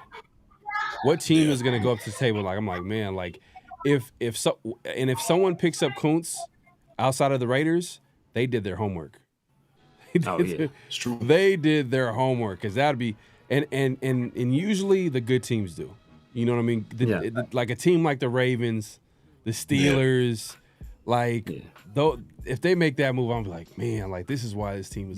That's a Steelers and Ravens move, man. If they pick up like a Kuntz or a Chase Young or something like that, I'm like, damn, man, like this is that move the Raiders can't afford. Seahawks, like just this type of move that the Raiders can't afford to. We need to if they want to be good in a very small, short period of time. This is the types of signings that you got to. They're not going to be game changing signings, but you got to like be able to build the depth on his team. A lot of the good teams have depth. And one of the strengths on his team is supposed to be the defensive line. So why don't we keep building on that? Because we mentioned that our corner, we don't have a number one corner, but we'll make it easier for our secondaries having a top defensive line. So I wouldn't be mad if a lot of people are going to take this wrong way, but like Jones came back, Jacorian Bennett came back, maybe add a corner or two, you know, but I think the Raiders need to go all in on that defensive line, in my opinion. That front seven, that's where it's going to be at for them. If they want this defense if they want this defense to continue to be good, no matter who's the defensive coordinator, you know what I mean? Maybe if the Raiders get, let's say for example, I'm just throwing possibilities. Let's say if AP doesn't come back, Patrick Graham's not coming back. I'm not gonna lie, I like Robert Saleh at defensive coordinator. You know what I mean? A guy like him with whoever at head coach, you pair him up. I think that would be nice. You know what I mean? I think because we got like you said, we have, but it's just a matter of like, you know, building off what we have, and it's going to be interesting. It's going to be a long off season. We're going to have a lot to talk about, but that pretty much is the conversation around the nation. I know everybody's talking about the number one pick and yada yada yada. There's still a couple of games left. The Raiders can mess around and lose these 2 games. Obviously, it's you know, it's the way the season has went, and some of these teams and they might mess around and win. Yeah, I know that can happen too. That can happen too. But this is crazy to say. Let's keep it positive. They lose 2 games. Damn. Crazy. That's nasty work, bro. Oh my God. It's true though. It's true. Yeah. Facts. Yeah, it is what it is. But yeah, like we've seen that tankathon draft position where there's so many teams tied up. If a few teams win some games, Raiders lose the last couple games, they get into the top 5. I feel good. No matter what. I want us to get a quarterback, but at the very least, we get a great player. You know what I mean? We get a great talent at a key position. I like the idea of adding a Mason Graham. I like to just add to that. I wouldn't be mad at that either. I'm telling you, bro. I wouldn't hate I'm that. telling you. They have a bigger need elsewhere, though. But we do. We do. I mean, I know you're big on that wide receiver. You know what I mean? I know you mentioned Abdul Carter. That and a lot of that has to do. Some of the stuff, a lot of the things that we're going to say is probably going to change because we have to wait. And what happens in free agency? Some of these guys, like you mentioned, Kuntz might go to a different team. Chase Young might go to a different team. Then that means we have to prioritize pass rusher. So I get that 100%. But we'll see how it shakes out, man. That's around the nation. But we got extra point coming up, man. Make sure to clock in. Like, comment, subscribe, hit that notification bell. But we got extra point, and Mike, man, I think you wanted to, let's have you lead the way with this extra point. I'm gonna go ahead and put this on the screen. Your guy, man, this is the unsung hero. I'll just say that unsung hero, and I'm gonna put this on the screen and do it, man. Yeah, man. Unsung hero, man. It's our guy, Adam Butler. Adam Butler has been holding it down on the defensive line, particularly in the interior, all season. He's been doing his thing. You can see right there in that 3 technique, putting on a move against the Chargers and making the play right there on the backside. In a 2-point attempt right there, kind of in a 3 technique right there, plugging the hole, doing his thing, and then right there, head up on the center, giving him, extra effort right there and going downfield and making a play. This is the type of stuff we've been seeing from Adam Butler all season. You see right there, spin move right there. That was filthy. This is what you're getting from Adam Butler, man. And I think that, as bad as the season has been, another spin move right there. As bad as the season has been, he's been a bright spot. Now you see him right here making a play against the Ravens right there. Little club and rip, right there, getting right there and almost making the play. Impressive stuff from Adam Butler. He's been doing this all season. And, particularly in the last couple of games, his pass rushing game has been crazy. According to PFF, He against the Falcons, he had a 75.8 pass rushing grade. And then in week 16 against the Jaguars, 68.5. Nothing to scoff at. This is the effort that you've been getting from Adam Butler all season. And you know what? I'm here to be about, if we're still at number 6, a guy like Mason Graham, you know, if we are still at 6 and we do look at Mason Graham, then you're right. He's going to be out the door, unfortunately. But I would like to see him, if that's not the case, give him that 2-year deal, $6 million, like I said, some incentives, signing bonus, things like that. He's 30 years old, so he's kind of almost on that back end of his career. So give him a 2-year deal and you know, take care of him and let him continue doing his thing. And right next to possibly Christian Wilkins next year, that's formidable. You know, we might need a nose tackle because, you know, John Jenkins is going to be out the door.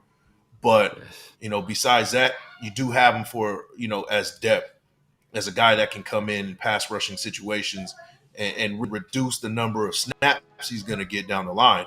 You know, so that's something that we really need to look at for Adam Butler. This dude has been consistent. This dude has been a lightning rod and a bright spot for his defense all season. And you know, I would hate to see him leave, to be honest with you, man. Yeah, man. Same here. And you know, another guy. You know, speaking of, I'm liking what I'm seeing out of Laulu, and I don't know what kind of deal we got him on. But he's a guy that I think he's a developmental piece, especially at the 3 technique. I know for a few games we had him playing like a little bit of a big defensive end, but just because we're so low on bodies. But I like his energy, I like his effort, and I think there's something there, man. So, you know, like if we aren't able to get a guy like Mason Graham in this class, I feel like that rotation with Wilkins, Adam Butler, and what Lualu was bringing to the table as well. Sir. Yeah, man. Hey, look, man. So Adam Butler is definitely a guy that you would prioritize and bring him back to this D-line rotation. And how many D tackles do you guys see being kept on this roster by the end of training camp? I know we're kind of like moving way ahead, but like, what would you say would be the right number of defense tackles on this team? Because I mentioned earlier, like if Mason Graham's on the board, you know, the Raiders, this is obviously if we can't get a quarterback. Worst case scenario, I know the Raider fans don't want to hear that and not get a quarterback in the first round, but I'm just saying anything could happen. But how would that look like? How would that defensive tackle work? We got Christian Wilkins. You're saying Adam Butler should come back. John Jenkins on the roster now, but John Jenkins, I think, will be a guy that probably replaced. He's gone. Yeah, gotta go. How many D tackles do you guys see on the roster? That's the only one you bring back for sure, man. That I would be like 100% bring back. You know, Laulu is you know, somebody that you would also want to consider too, because he's shown some promise as well. And we said this last week. What do we do with Tyree Wilson?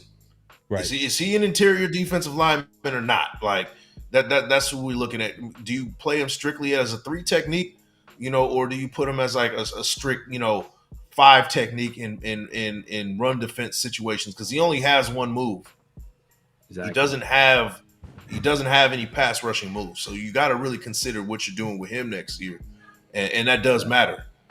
But as far as, you know, who else you're bringing as far as interior D-line, you're going to have to bring in a whole new set of guys at this point. But Adam Butler is a guy that you need to – that's number 1 on the list as far as your interior. You need to at least bring him back. Okay, so Adam Butler, Christian Wilkins, definitely coming back. Would you say probably two more players at that spot, maybe on the roster, on the 53-man roster? I know we're looking, you know, we're projecting here, but we're not gonna say any name, just the number of players at that position. So we got 2 players that you know for sure that are coming back, but then would you say another 2? Yeah, I would say 2. What do you think is what do you think is severe? I think 5. I think 5 total. 5 total.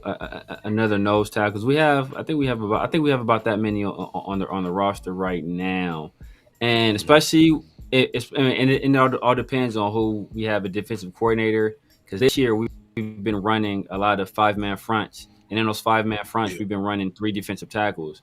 So if that's something we want to keep doing going forward, we're going to Yeah. need more bodies at that position. Now I know they throw Tyree on the interior sometimes, but like he low key been getting his ass whipped on the inside, no lie. So, um, Yeah.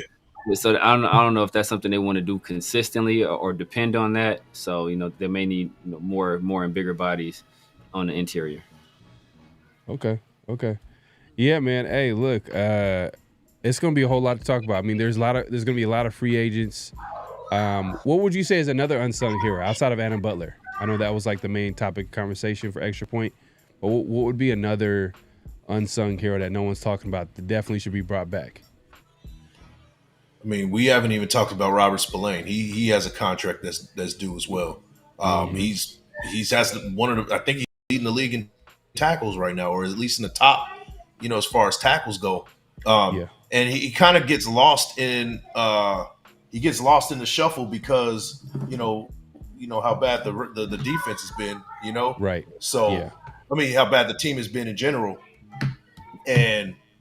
but consistently, Robert Spillane is putting up big numbers as far as tackling and being that true linebacker. You definitely have to have him being your leader in the middle, that green dot guy. That's somebody that you got to bring back, you got to consider, and he's definitely an unsung hero on his defense at this point. Severe, who's your other unsung hero?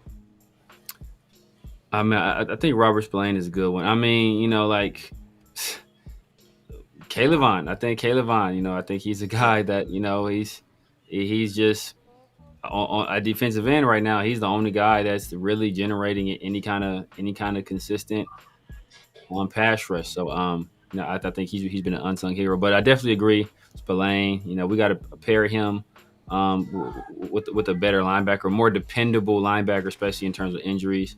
Spillane is definitely a guy we got to bring back. Hey, I'm surprised y'all didn't mention Morick. Trayvon Morick was an unsung hero. Especially contract year. What I mean? He's a guy early on in his career. Some people kind of were, kind of 1 foot out the door with Trayvon. Like, I don't know. It's another missed draft pick, 2nd round. But being in the same system has served him right, where he could just play fast and make plays. He's still not the playmaking safety that we want to see, but he's been consistent this year. He's been really good, consistent, versatile. I know they move him around a lot. He's obviously coming out like that was like one of his biggest strength, his versatility, the fact that he could guard someone in the slot. You know what I mean? Obviously played that deep safety role. I think early on that's what he played in Gus Bradley's system, where he was like that deep safety. So it was a transition for him to go to Patrick Graham's split safety system, right?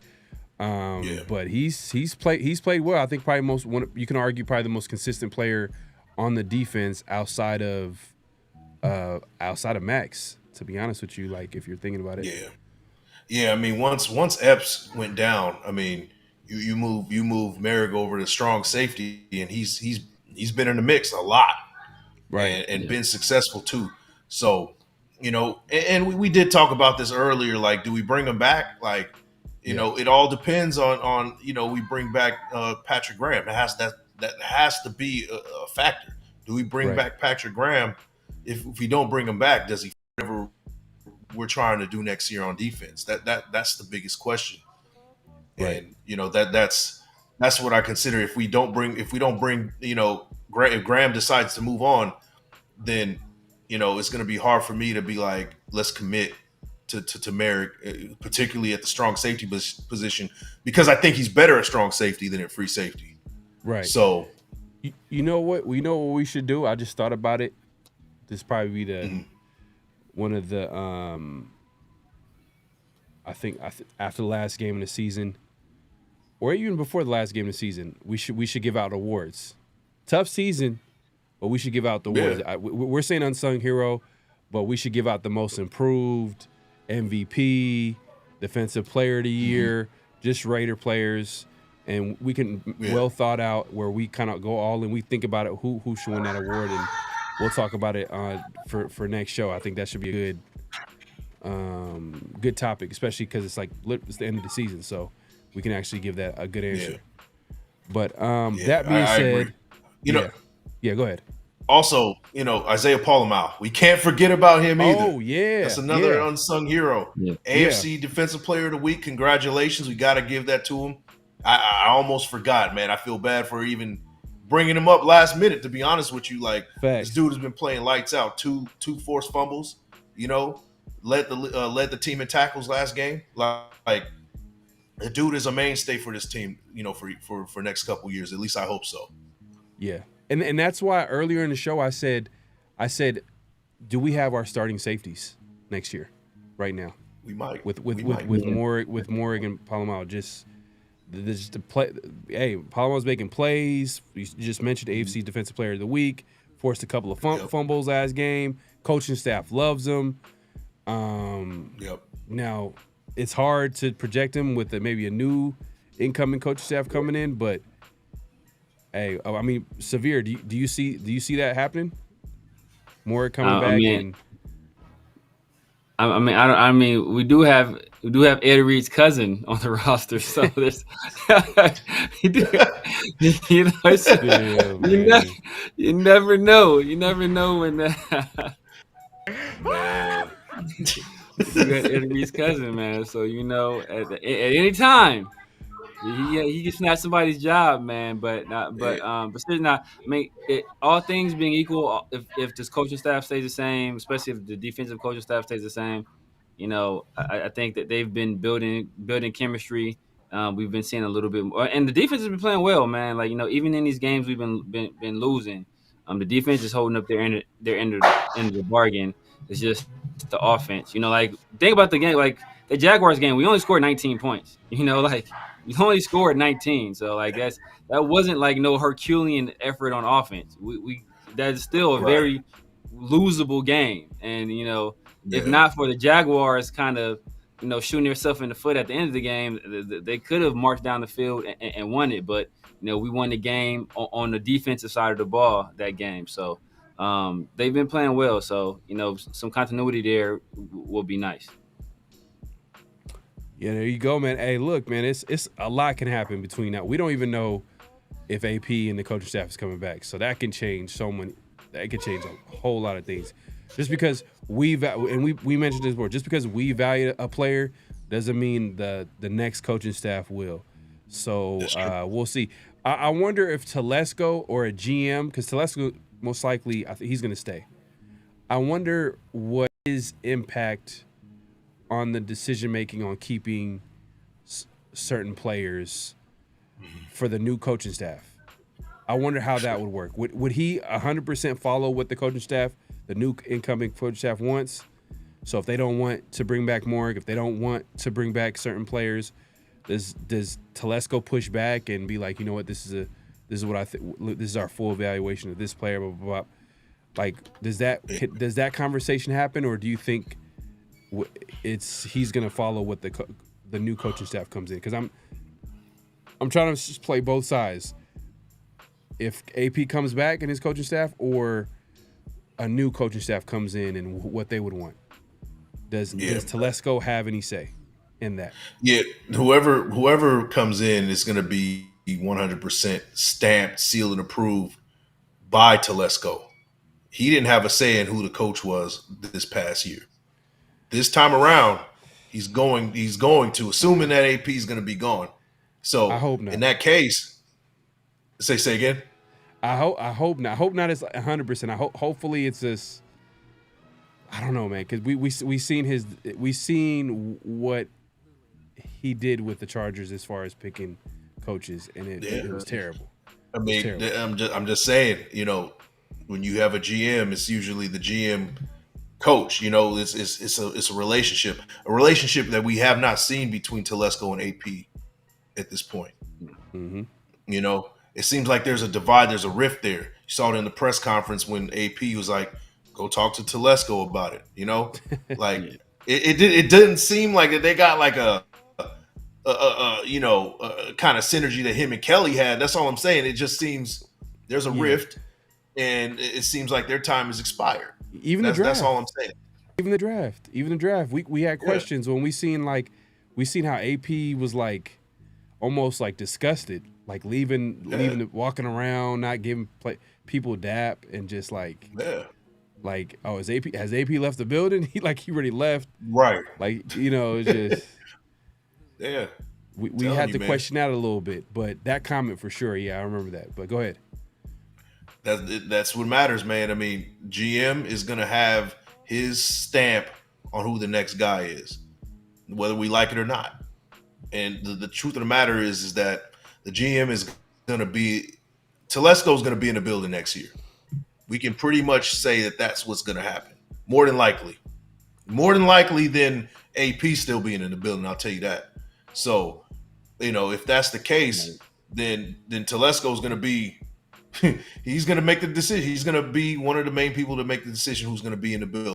I think in a perfect world, the GM should be in control of picking the head coach, but the Raiders being the Raiders, they're gonna have that whole building just fingerprints everywhere when it comes to picking the head coach. When it comes to Mark Davis, he's gonna want to pick a guy that he likes. Tom Brady, I'm sure, is gonna be a guy that he counts on. Yeah, his wild. Yeah. Tom Brady's gonna be in his ear like, hey, Vrabel. You know what I mean? Like he's a good guy. He's blah blah blah. He might throw him in there. You never know. Yeah. Whatever guy that's out there, And I think that's the part where I feel like Telesco might have like a say, but I don't think he's gonna have full control. It's gonna be like, here are the options. Telesco run the interviews. Bring my coffee. Yeah. That's a possibility. That's a possibility. He's gonna have a little bit more say than he did this year. I guess that's what I'm saying. Like, he had no say on AP. That was a Mark Davis decision, 100%. This time around, he might have a little say in it. But you're right. It's the Tom Brady show. To be honest with you, I think Tom Brady is gonna be the de facto GM. I'm be honest with you. Owner / GM, and then we're gonna roll from there. Yeah, man. But hey, it's that time, man. It's one of my favorite parts of the show, man. It's NFL game picks, and hey, we're coming down to the wire, man. 2 weeks left. 2 games, not 2 games, but 2 weeks of picking games left. And he got something else on his mind. 2 games. He got something else on his brain. Hey, I'm just saying, man. Look, man. Hey, last week I made a move, man. I made a move, man. Look, Mike went 11-4, doing his thing. Obviously went 12-3, but Severe. I'm just saying, Severe, you stumbling right now. You stumbling and fumbling and bumbling right now. Be all right. Be all right. We gonna be all right. Team 7-3-8 is starting to fall, bro. I don't know. Oh man. Nah. Let's take a look at the season. Let me make it bigger here. Let's look at the season total right now. Mike's at 102.61. I'm at 110.53. Severe at 112.51. Still has a slight lead, but very slight. 2 games. 2 games. You just need to be 2. You just need 1 game better. That's all. All I need is 1 game better. Yeah, getting close. Man, all I need is 1. Hey, look, man, this is gonna be interesting, close. Man. It's getting close. It's getting close, man. But let's. All right, well, let's go ahead and start the. Those are his words of affirmation for himself, man. Man, for real. He's sweating over there, bro. Oh, no, man. Look, I'm cool as a cucumber, man. I'm Jaden Daniels in the 4th quarter, baby. All right, we'll see, man. But Mike, you up, man? We got the Chargers and Patriots. Yeah. Who you got? We got the Chargers, man. This is the time of year where the winners win and the losers lose. Chargers win this one. All right. Man. This one, you know what? I really want the Patriots to win. outside of like, yeah. obviously, I just really want the Patriots to win. And the Chargers have kind of been inconsistent a little bit. I know they won last game. Patriots, Foxborough, man, what is the weather going to be like? It's going to be crazy. This is going to be an ugly game. Yeah. Hey, I guess I'm going to go for it. Upset pick of the week, man. Patriots over the Chargers. Right out the gate. Okay. Yeah. I'm gonna go with the Chargers. Better head coach, better quarterback. Lad McConkey has been a revelation at the wide receiver position. They lost J.K. Dobbins, but Gus Edwards has still done enough. Even Gus Edwards is Quinn. out. Because Gus is out too. Oh man, that's still though. I mean, I still think that they'll be able to do enough. Quentin Johnson, he's been having some pretty good games as well. And I think the X factor here is Jesse Minter. I think that dude is he's on the path to stardom as a defensive coordinator. He might get some head coaching consideration this cycle. That's how good of a job he's done with this defense. And I think the Chargers do enough to win. And that's one of the things that I liked about Jim Harbaugh is that he's going to put guys around him. He's a great. He brought Jesse Minter with him from Michigan. He's a great evaluator of coaches. You know what I mean? He puts really good coaching staffs together from his days from Michigan to obviously the 49ers. Everywhere he goes, he puts people around him where he's able to be the head coach, but they also have people run their side of the football field. And I think that goes back, man, even with defensive coordinator for Vic Fangio. All them years that was a defensive coordinator for the 49ers was Vic Fangio with Jim Harbaugh. Those talented defenses, man. That was to me, man, that was a great defense to watch. Just if you're just a football fan, just watching that 49ers defense, and I'm a Raider fan, but like, man, that was a fun defense, especially with all the linebackers. They had so many they had so many like blue chip players, man, from the linebackers to Justin Smith to Alden Smith. Young Alden Smith, where the dude was getting sacks like almost every snap he played. Man, but the Smith brothers were crazy. And back then, you could hit some players. They had some hitters. Dante Hittner. He was Whitner, but they called him Dante Hittner out of Ohio State. Yep. And then they had who was the other safety? He was a hitter too. Forgot him. But Bowman, Patrick Willis, obviously linebackers, man. That was a fun defense to watch. But anyways, man, let's move it along.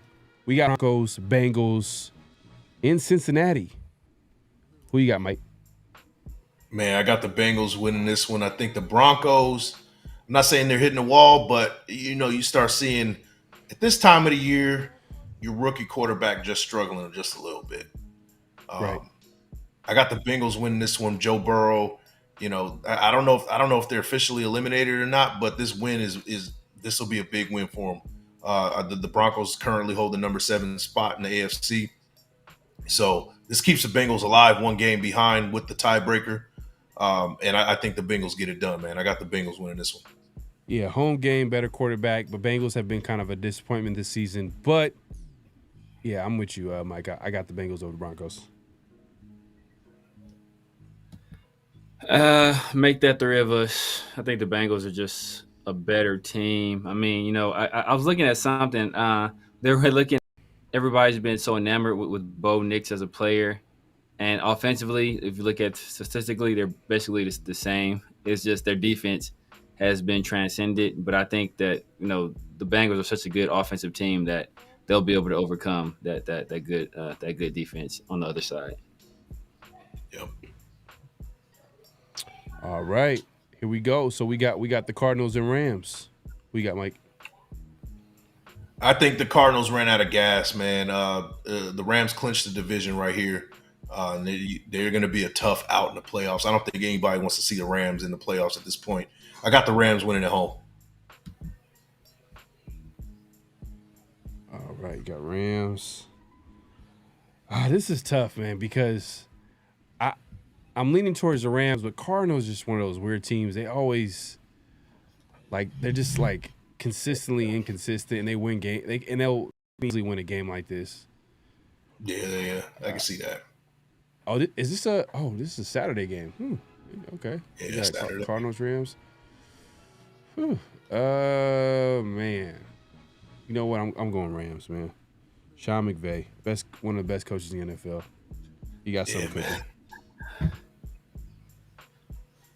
Yeah, I'm going Rams as well, man. I think the Cardinals, against a struggling Panthers team, with the chance to keep their playoff hopes alive, they got down early. They clawed back, and then they subsequently, lost it in overtime. I think the Rams have much more to play for. The Cardinal season is essentially over, so I got the Rams winning. All right. We got the Colts and Giants, Mike. Who you got? Man, for the sake of the Raiders right here, man, I'm going with the upset special right here. Giants win this game somehow, some way. Maybe Richardson is struggling in this game. Maybe Jonathan Taylor is struggling in this game. Maybe the offense can't get it together for the Colts, and the Giants find some ways to win here at home. I got the Giants winning Game 3 for them in the season and giving us a chance to get back on that number 1 spot. Hey man, I'm with you, bro. I'm hoping the Giants win. I think there's a possible chance, just because Anthony Richardson, man, he's not as he's struggling a little bit at that quarterback spot. They won last game. I think they put up 38 points. They won 38-30 last game. They're playing in New Jersey, MetLife Stadium. Anything can happen in that stadium. I got the Giants, man. I think in the upset. Who you got, Severe? I want the Giants to win, but I got to roll with the Colts. I just think they're the better team. Whether it's, I think Anthony Richardson, if I recall, I think he got a little bit nicked up, so we could be seeing Joe Flacco play. If that's the case, I really got the Colts. But same. But, we'll see. But either way, man, like the Giants are, I think Drew Lock is questionable for the game. So if he's not playing, who they got? DeVito. I don't know if Neighbors has been kind of banged up. So do they decide to shut him down like the Cowboys just decided to shut down CD? I think the Colts win it. Okay, all right, man. That's fair, man. I can see that happening. I'm just hoping the Giants win. Man, I'm hoping right there too, man. Just despite my personal interest in the game, right? The Raiders come above all. I got you, man. We got the Jets and Bills, division rivals, face off. Who you got, Mike? This is an interesting game just because the Bills are pretty much locked in at the number 2 in the AFC. They can't catch the Chiefs. Chiefs are 15-1. This game really doesn't matter to the Bills. Does it matter to the Jets? That's the question. I got the Bills winning this game, but Josh Allen's nicked up. You might see him for a half. You might not see him for the full game, if I had to guess, considering that there's really not much to play for. And if that's the case, then this game might be a lot closer. But at the end of the day, I think the Bills pull this one off by a field goal. Yeah, I got the Bills. I'll just leave it at that. I got the Bills. I just the Jets just got so many things going wrong with them. I see what you're saying. I gotta see who has that 3rd seed, or who has that third seed and what their record is. I think the Ravens do. Okay. The Ravens currently hold their number 3. And they have more than 5 losses? Yeah, they're 10-5. They're 5. They're 10-5. Yeah. Oh, okay. So then the Bills didn't have. Okay, if they're 10-6. Okay, if they have 6 losses, then it makes sense. Then what you're saying makes sense. The Bills have nothing to play for. But if it's the Ravens just won. They're 11-5. They just beat the Texans. They're 11-5. Okay, so they're 11-5. 11-5. There's 2 games left. This is one of 2 games that we're looking at that's left. That means that it's probably in their best interest to solidify that second spot, because I'm not sure what happens if they end up losing 2 straight to end the season, and then leave it up to like the football gods and how it works, strength of schedule at all. The Ravens end up getting number 2 spot. But I got the Bills. Who you got, Severe? And then remember, I think the Ravens didn't they beat the Bills' ass earlier in the year too. So if it's a tiebreaker, they could go. Yeah, so that matters. Yep. Yeah, and then just I think selfishly for Josh Allen, he wants that MVP. I think he wants it bad, and we saw what we saw the heroics and the wizardry that Lamar Jackson just put on display, on Christmas Day in front of the world. So I think Josh Allen wants to go out there and put an exclamation point on to his season as well in these final 2 games. So even though the Jets have been playing better football, Devontae and Aaron Rodgers are recapturing a little bit of their chemistry from Green Bay, I don't think it's enough to overcome the Bills. Is he like the calmest player? Like Lamar, is he like the most calmest player in the pocket? Like he has no fear. Like the way he just. Yeah.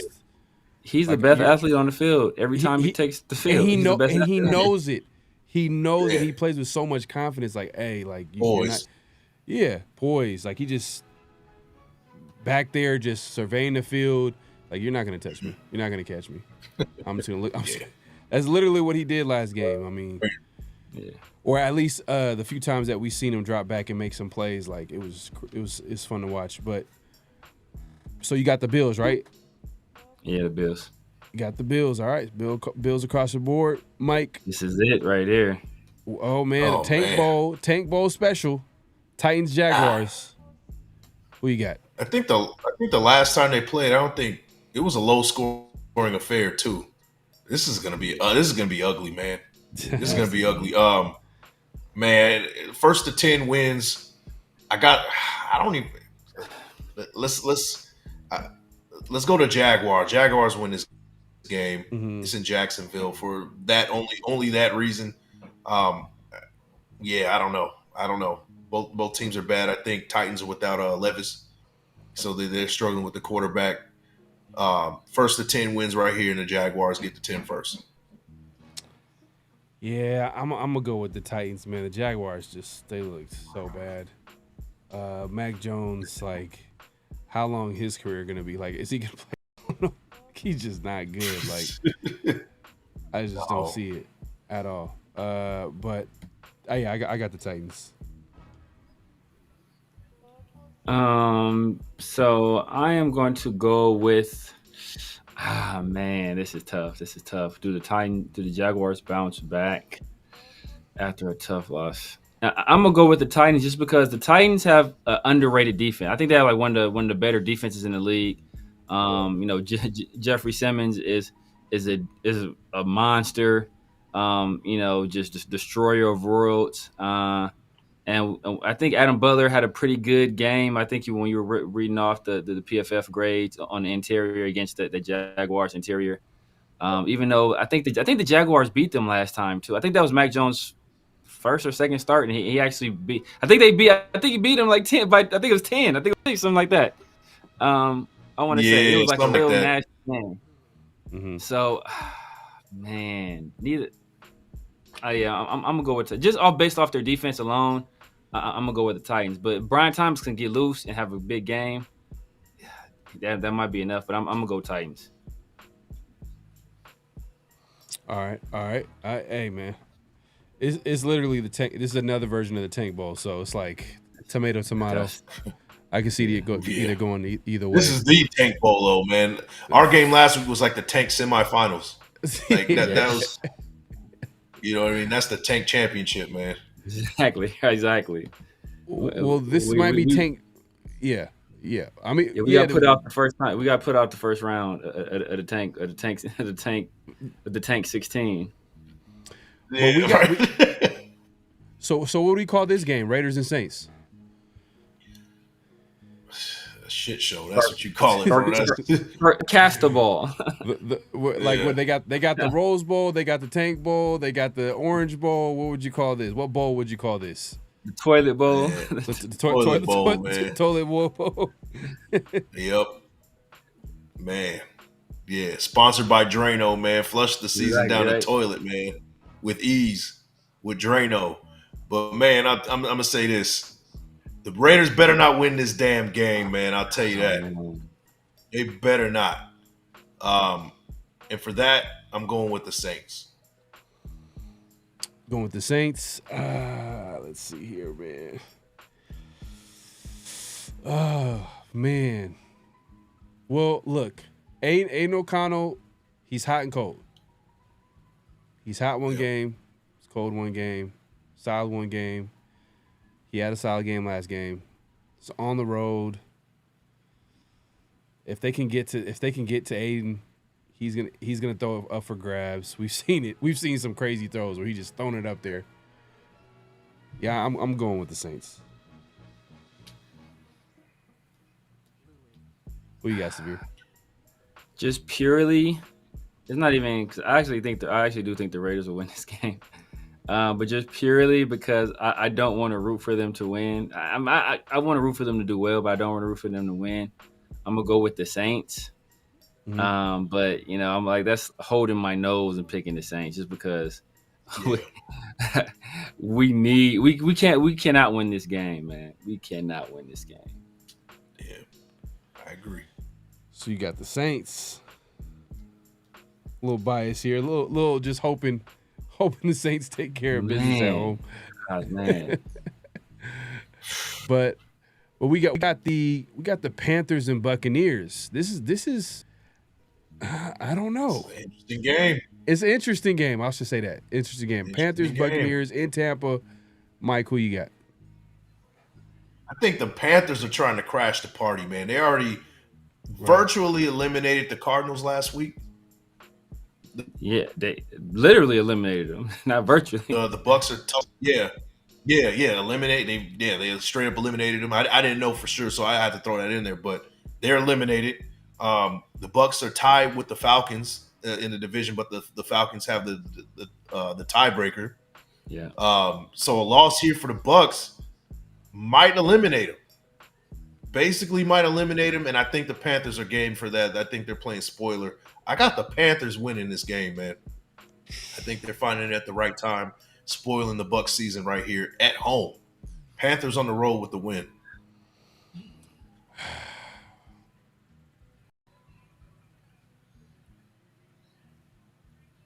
You know what? I'm gonna go with the Bucs, man. I think the Bucs win this. Hey, man, shout out to the young QB, man, for the Panthers, man. He's resilient, man. Resilient dude. Doing his thing. People wrote him off. I'm like, and I remember when people wrote him off, like, man, it's been less. Like, it's not even. He's not even like a couple of games. A couple of games into his second season, and in the first season, it was so much dysfunction going around. I'm like, man, come on now, like. This is how you if there's a way to ruin a QB, the Panthers were on their way to do that. Like they're trying their best. And that started with the owner of the Panthers. But that being said, he was able to bounce back, literally lost his starting job and had his head coach sound like he didn't even want to give the job. Sound like he Andy Dalton was going to be the starter for the rest of the season if he didn't get hurt. Yeah. But that being said, I'm going with the Bucs, man. I think the Bucs need this win more than the Panthers. They're still technically in it to make that playoff run, possibly wild card or maybe the division. So they're still kind of in it mathematically. So I think the Bucs need this game. So I'm going with the Bucs. Man, I don't see the Panthers winning 2 games in a row. maybe that's why I'm picking the Buccaneers. I just don't see them winning two games in a row. Last time they played, I think they played the Buccaneers tough and still lost. You know, I like Chuba Hubbard for the Panthers, but I just saw a locker room interview where Xavier Legette was eating. He had a Tupperware full of raccoon meat. I can't pick a team. Oh, I can't pick a team based on no. that. Yeah, yeah, the Tupperware full of raccoon, shredded raccoon, bro. I can't No. just off the strength of that, bro. I gotta go with the Buccaneers, man. I think Bucky Irving. I think he's due for a bounce back game. I like Rashad White as a back as well. And Baker, shake and bake, man. I think with the playoffs on the line, I think he's gonna play well enough to get them to win. Gotcha, man. I'm with you. So we got the Cowboys, Eagles, division rivals in Philadelphia. Who you got, Mike? Oh man, we going with the Eagles right here. This means a lot more. The Cowboys seem to be turning it in for the season. Draft position is everything to them at this point. I got Eagles winning this one. Yeah, I got Eagles, and I think Eagles a better team. And they're kind of. Do the Commanders have the division lead? Or they're right there? No, The Eagles have it. The Eagles have it, Yeah. 12-3. So Commanders have like 5 losses, I believe, 4 or 5 losses. Something Yeah. like that. Yeah. Okay. So it makes sense for the Eagles to probably like solidify that division Right here. and also playoff spot too. Yeah, by winning this game. So I got the Eagles for sure. Who you got, Severe? I'm gonna go. I mean, the Cowboys. They just shut down CeeDee Lamb. Like even though the Eagles, Jalen Hurts, I think he might be in the concussion protocol, and Kenny Pickett was kind of banged up last game too. But AJ Brown, Devontae Smith, Saquon Barkley. I think the Eagles have too much, and they're good defense as well. So I'm gonna go with the Eagles. All right. Yep. Eagles across the board. We got the Dolphins and the Browns. Who you got, Mike? Oof. In Cleveland. Yeah, this game really is meaningless. Dolphins. I mean, I don't know if they're eliminated yet. I don't know. Dolphins need it though if they're still alive. I'll go with Dolphins here. Browns are in tankish mode. I don't know what's going on with the Browns, but they're done. I'll go with the Dolphins. Yeah, I'm going Dolphins. Who you got, Severe? Dolphins. I mean, I think DTR starting again, and he struggled, turned the ball over a bunch. Tua's back, Tyreek Hill. Dolphins.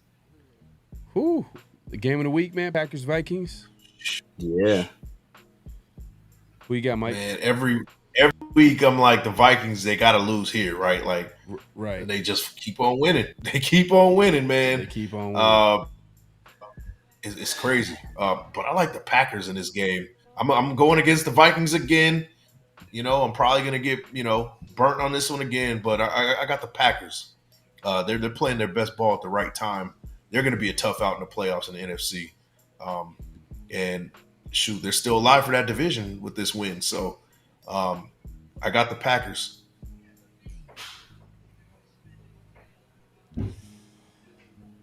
Man, this is tough. I did pick against them last week on the road against the Seahawks. Yeah. Packers. Man, this game could go either way. Can. Yeah, I'm gonna go Vikings, man, at home. Who you got, Severe? Yeah, man. I don't know. I just like Kevin O'Connell, man. I like Kevin O'Connell as a head coach. He's one of the best young head coaches in the league. Sam Darnold, he's been somewhat up and down, but like Jordan Addison, Justin Jefferson, T.J. Hawkinson, like they just got and this is a Aaron Jones revenge game against the Packers as well. I think the Vikings pull it out at home, man, and they prove they're the real deal, and possibly they're possibly the best team in the NFC. Mm-hmm. So you got Vikings, man, without a quarterback too. To be honest with you, I mean Darnold's is solid this year. That's Kevin O'Connell, man. It's Kevin O'Connell and the pieces they have around him too. Yeah. So if you want to see how to get it done without a quarterback, look at how the Vikings are doing it. And the Raiders just have the best receiver in the league. and the Raiders failed miserably at that. Like they didn't have the offensive coordinator they didn't have like that genius offensive coordinator. They didn't have like the pieces around him. Devontae gave up. You know what I mean? Like he that was like the end of everything right there, right? And then the defense was hurt and struggled early on. So here we go. So we got the Falcons and Commanders. Hell of a We game. got Mike. Yeah. I'm tuning into this game on Sunday. Two rookie man. quarterbacks, our favorite rookie quarterbacks this year. Man, you feel me? Michael Penix, and Jaden Daniels, man. That's gonna be must see TV. Two young QBs, man. Maybe two young top QB future. Yeah, it's gonna be fun to watch. I'm interested to see and Michael Penix played good this past game. He played decent. He's gonna. I think he's gonna improve as the games go along. I think the Falcons win this game. I got a feeling the Falcons beat the Commanders here. I'm going with the Falcons, man. Well, this might clinch the division too, by the way, with the Bucs loss. Yeah, I think a lot is on the line for the Falcons. Commanders, I think, have they solidified? They look like they might have solidified a playoff spot. They're at 10-5. Pretty much likely. There. But it is on the road, man. Jaden Daniels is crazy. Man, this is tough. But you know what? I'm gonna be with you, Mike. I'm going with the Falcons, man. Upset on the road. Yeah. I'm gonna go with the Commanders. I mean, these are my my top two quarterbacks. And the Falcons, they do have a lot to play for, and the stats don't tell the story of how well Michael Penix played. I think he played a really good game for his debut. But I think Jaden Daniels is just he's special right now, man. We see what he did against one of the best defenses in the league last week. A team that hadn't given up more than 2 touchdown passes to any quarterback. He went out there and put up 5. I think he's trying to solidify himself as the one of the future faces of the league, and I think he does that. All right, man. So we got so you got Commanders. We obviously went the Falcons, man. That's definitely gonna be a good game to watch. QBs, man. It's gonna be nice. And I want the Falcons. I want the Falcons in the playoffs. I want them to win, but me too. Yeah. Michael Penix in the playoffs, man, doing his thing. That'll be nice. Right, right. Especially at the right time too. Like it's not like we've seen him the entire season, so he's coming on late. So it's gonna be interesting. We got Lions, 49ers, Monday Night Football. Who you got, Mike? Lions need that pound of flesh, man, from that NFC Championship game. I think they don't forget. I think they didn't forget. And this game still matters for that number 1 seed. They still got to keep winning because the Vikings are right behind them. The Packers are kind of creeping up. The Eagles are right there. Lions win this game. It might be a blowout. I got the Lions. Yeah, I got the Lions too, man. Lions, I think, is everybody's favorite Super Bowl pick right now. Severe, who you got? Yeah, Lions. I think the 49ers are down to like their 4th string running back. They were having to run Deebo Samuel. So that's how injured they are. The Lions are cranking on all cylinders right now. So I think they're gearing up for a Super Bowl run. They're not going to take their foot off the pedal. And like you said, I think they want to exact a little bit of revenge based on the NFC Championship game last year. All right. And that wraps up game picks. Be back here next week to see the results. It's coming down to a wire, man. Hey, look. It's coming down to a wire, man. We'll see how it shakes out at the very end, man. Make sure to tune in. Great show. We picked a couple of upsets here. Obviously, I picked the Patriots, which is crazy. Not a really good team, but I picked them to win. Mike, Giants, you had a couple with the Jaguars and Panthers. The Giants, I think, but me and you went Giants. But Severe, technically, that would be an upset for Severe just because he's the only one that picked him. As far as the Colts winning that game. And also, Mike, you also picked the Packers. And me and Severe picked the Vikings. So, Mike, man, it's aggressive. I got to make my run, man. Hey, miracle run right blaze now, of glory. You got to. Man. But let the people know, Mike, where they can find you, what to look forward to, all that good stuff. Yeah, Big Mike Raider. You already know the deal, man. First thing that pops up when you do a search, Big Mike, one word, Raider, second word. You can find me on X. You can find me on IG. And you can find me once a week for right now until the season's up on Around the Shield, man. I ain't got nothing to talk about with these Raiders, man, but I got to talk with my guys on Around the Shield. We're getting it in for the rest of the season. There you go. Severe, man. Let people know where they can find you, what to look forward to. You guys know what it is, man. At the Severe Raider, YouTube, X, IG, Snapchat, TikTok, all that good stuff, man. Every Friday with my bros Around the Shield.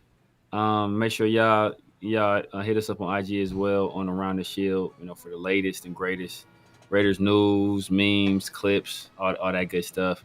Every Tuesday, I'm generally rocking out with my guys. Chris from Protect the Shield, who was actually on a 50-50 show this past Tuesday, as well as, the 50-50 show with my guy Pharaoh. And make sure y'all, Christmas is over, but you guys have a chance to make the New Year right. Make sure y'all cop some of that merch, man. You guys know where it's at. It's gonna be in the comment section as well as in the description to this video. Facts. I gotta go check y'all out, man. I've been meaning to do that too.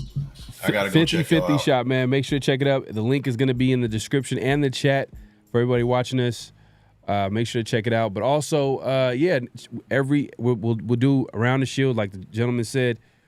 Every Friday's episode drops. 50-50 show with me and Severe every Tuesday, and just be on the lookout for new content, man. Just be on the lookout, and how you do that is by subscribing, hitting the like button, and hitting that notification bell so you'll be notified. Also follow us around the Shield on X and on IG, so you can get the latest and greatest with the Raiders and memes and podcast clips, all that good stuff. So make sure to check us out there, as well as follow us all over social media. Y'all see the names on the screen, man. PharoahNFL, Big Mike Raider, and the Severe Raider, man. Great show. Make sure to clock out. Light the thumbs. Like, comment, subscribe, hit that notification bell. Any last thoughts before we head out? Man, awards next week. Are you doing the awards for the finale of season finale of Around the Shield? Yeah, man. Award show, man. Make sure to tune in next week, man. Award show. So we'll try to put together something. Obviously, everybody has their opinion on who that should be, and it'll be a good conversation to have. But it's one player getting a whole bunch of awards. Yeah, for sure. You might get some defensive player of the year too. Yeah. For real. Get enough tackles, right? Off some interceptions. Man. But hey, man, we on the way out, man. Severe, man. I like snapbacks. Just to let you know. Yeah, comeback season, baby. Just win, baby. Hello? You play to win the game. You don't play to just play it.